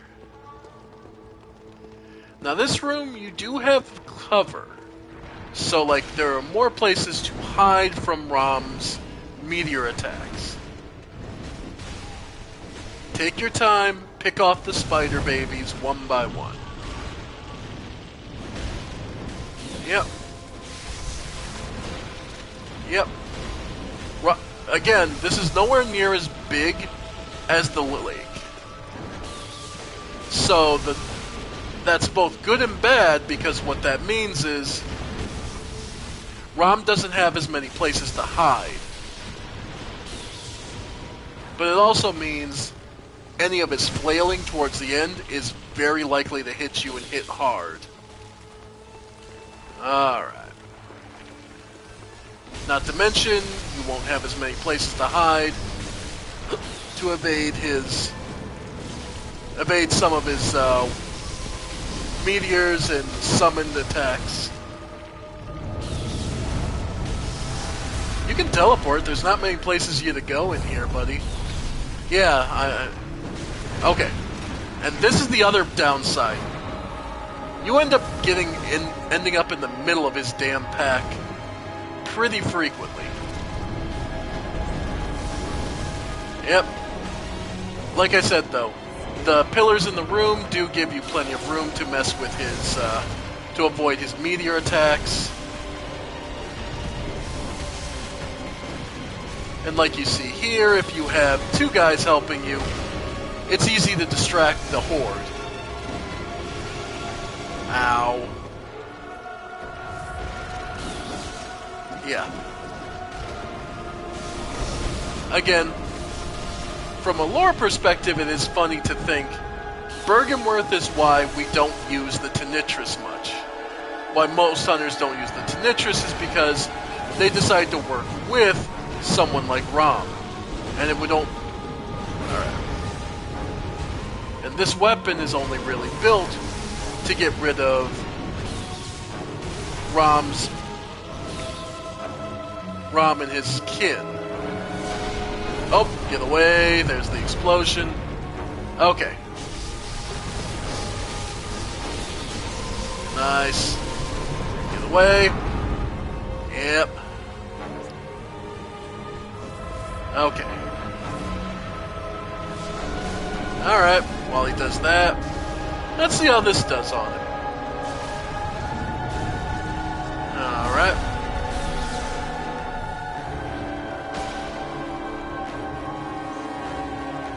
Alright, more spider babies.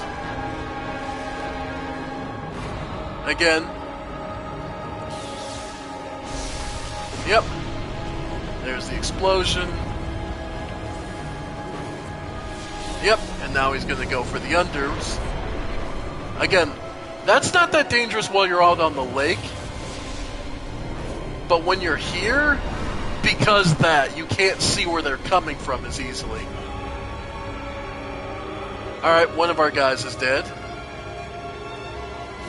Prospector Oleg. And there's the flailing. Yeah. Alright, get away. You can get trapped against a wall if you screw around too much. And here's the meteors. Yep. You see how rough this is? Like, the river was mostly there for your benefit.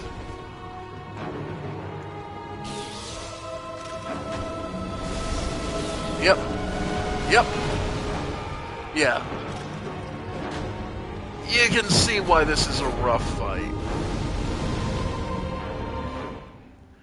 Rom the vacuous spider.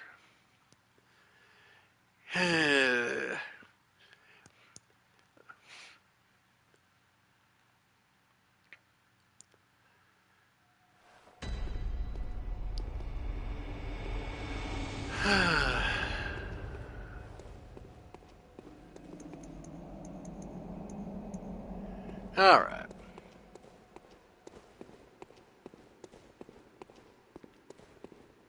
Huh?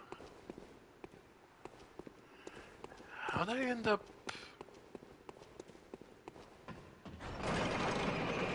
Oh, I turned around. I'm like, wait. Did I end up at the wrong... I'm like, did I end up at the wrong lamp because I'm not paying attention? No, I'm just kinda...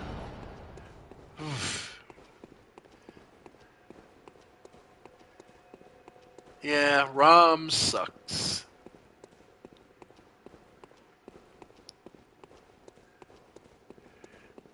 Ay, ay, ay. Could also be that I'm just kinda out of it because I've been working all day. Yep, 10 to 6, and then I come home to play the game. I'm not even gonna bother... Oh, well, I can't summon him anyway because I don't have the insight. So... let's see. Note that this fight does start the same way the lake does. All his little babies, he doesn't actually do anything. He just leaves it to the little ones. Alright. So, I'm just gonna get my blood echoes and leave.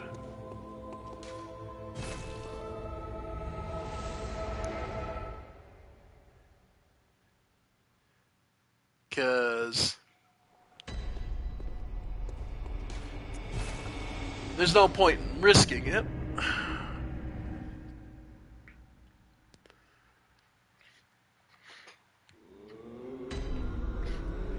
Oh. Doll has disconnected. Doll's AFK. Alright. But, again, I've been picking up Ritual Bloods 4 and 5. So...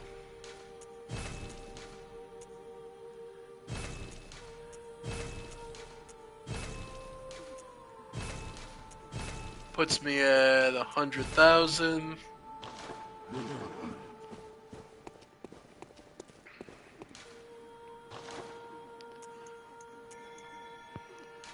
Alright.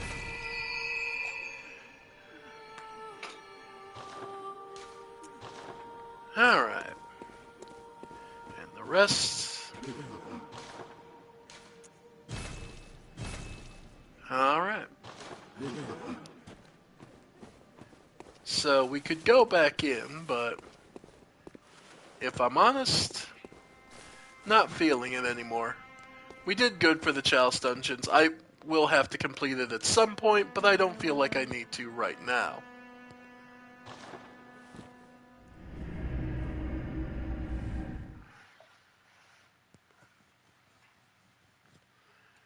Alright.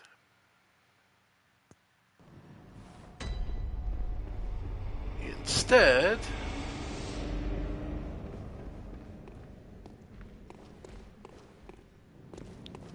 I think we're gonna go head out for another enemy.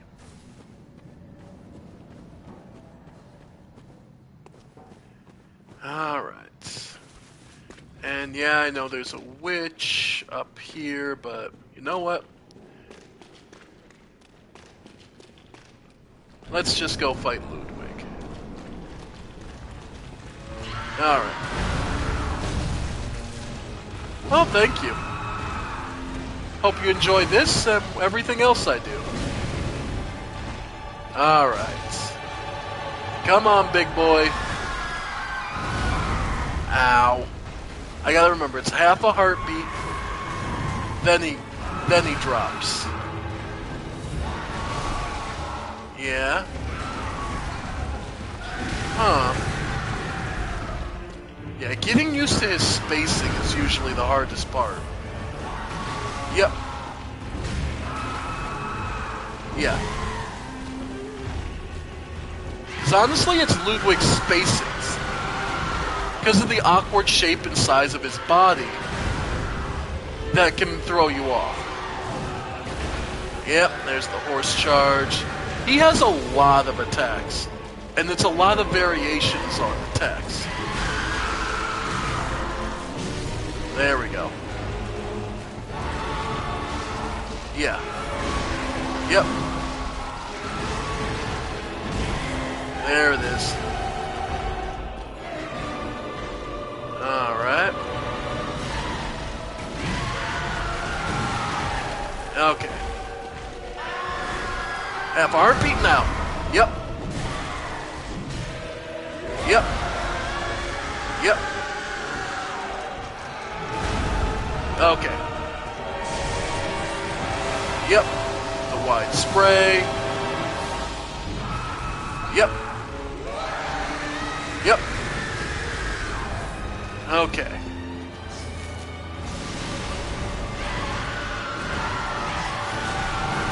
Yeah. Yep. Alright. Yep. Yep. Let's to charge. Nice.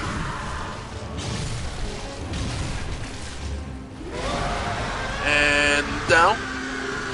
2, 3. There we go. Yep. Nope.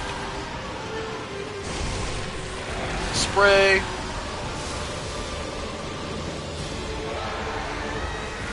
Nope. Okay. 1, 2, 3. Damn it. Half a heartbeat. Okay. Okay. Yep, the whole horse frenzy. Nope. Okay. Yep. There we go.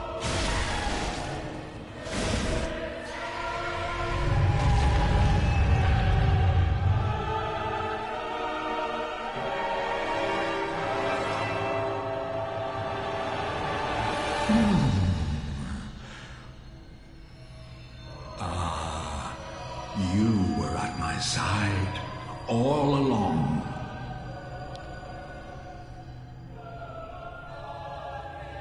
My true mentor. Oh. My guiding moonlight.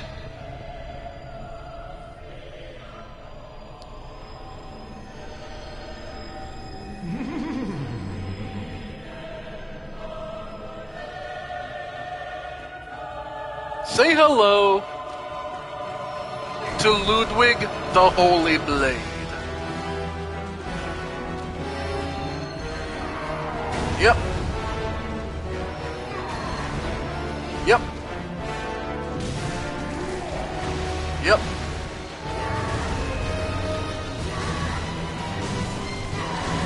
Yep. Yep. Ow. Yep. You'll note he does a lot of damage.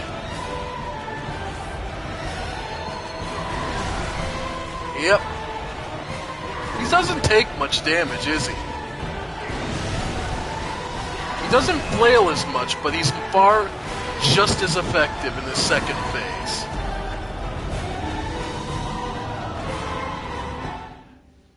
It's a two-stage fight, and the second phase, he's more predictable, but that doesn't mean he's any less deadly. If that makes sense to you.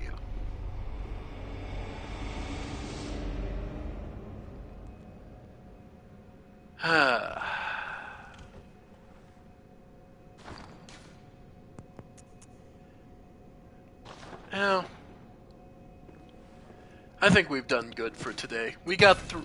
We didn't make a whole lot of progress, but we did show off some more of the dungeons, and I think this is a pretty good one.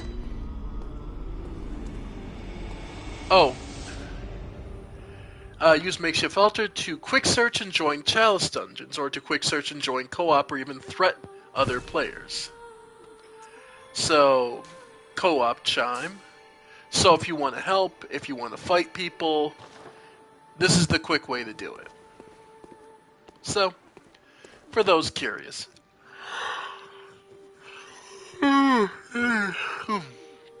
Excuse me. But I think we're going to call it there. I'm getting tired and I'm going to take some time to rest.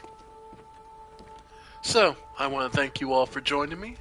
I have been the Ephemeral One, and you all have been these wonderful voidlings watching me as I scream out into them.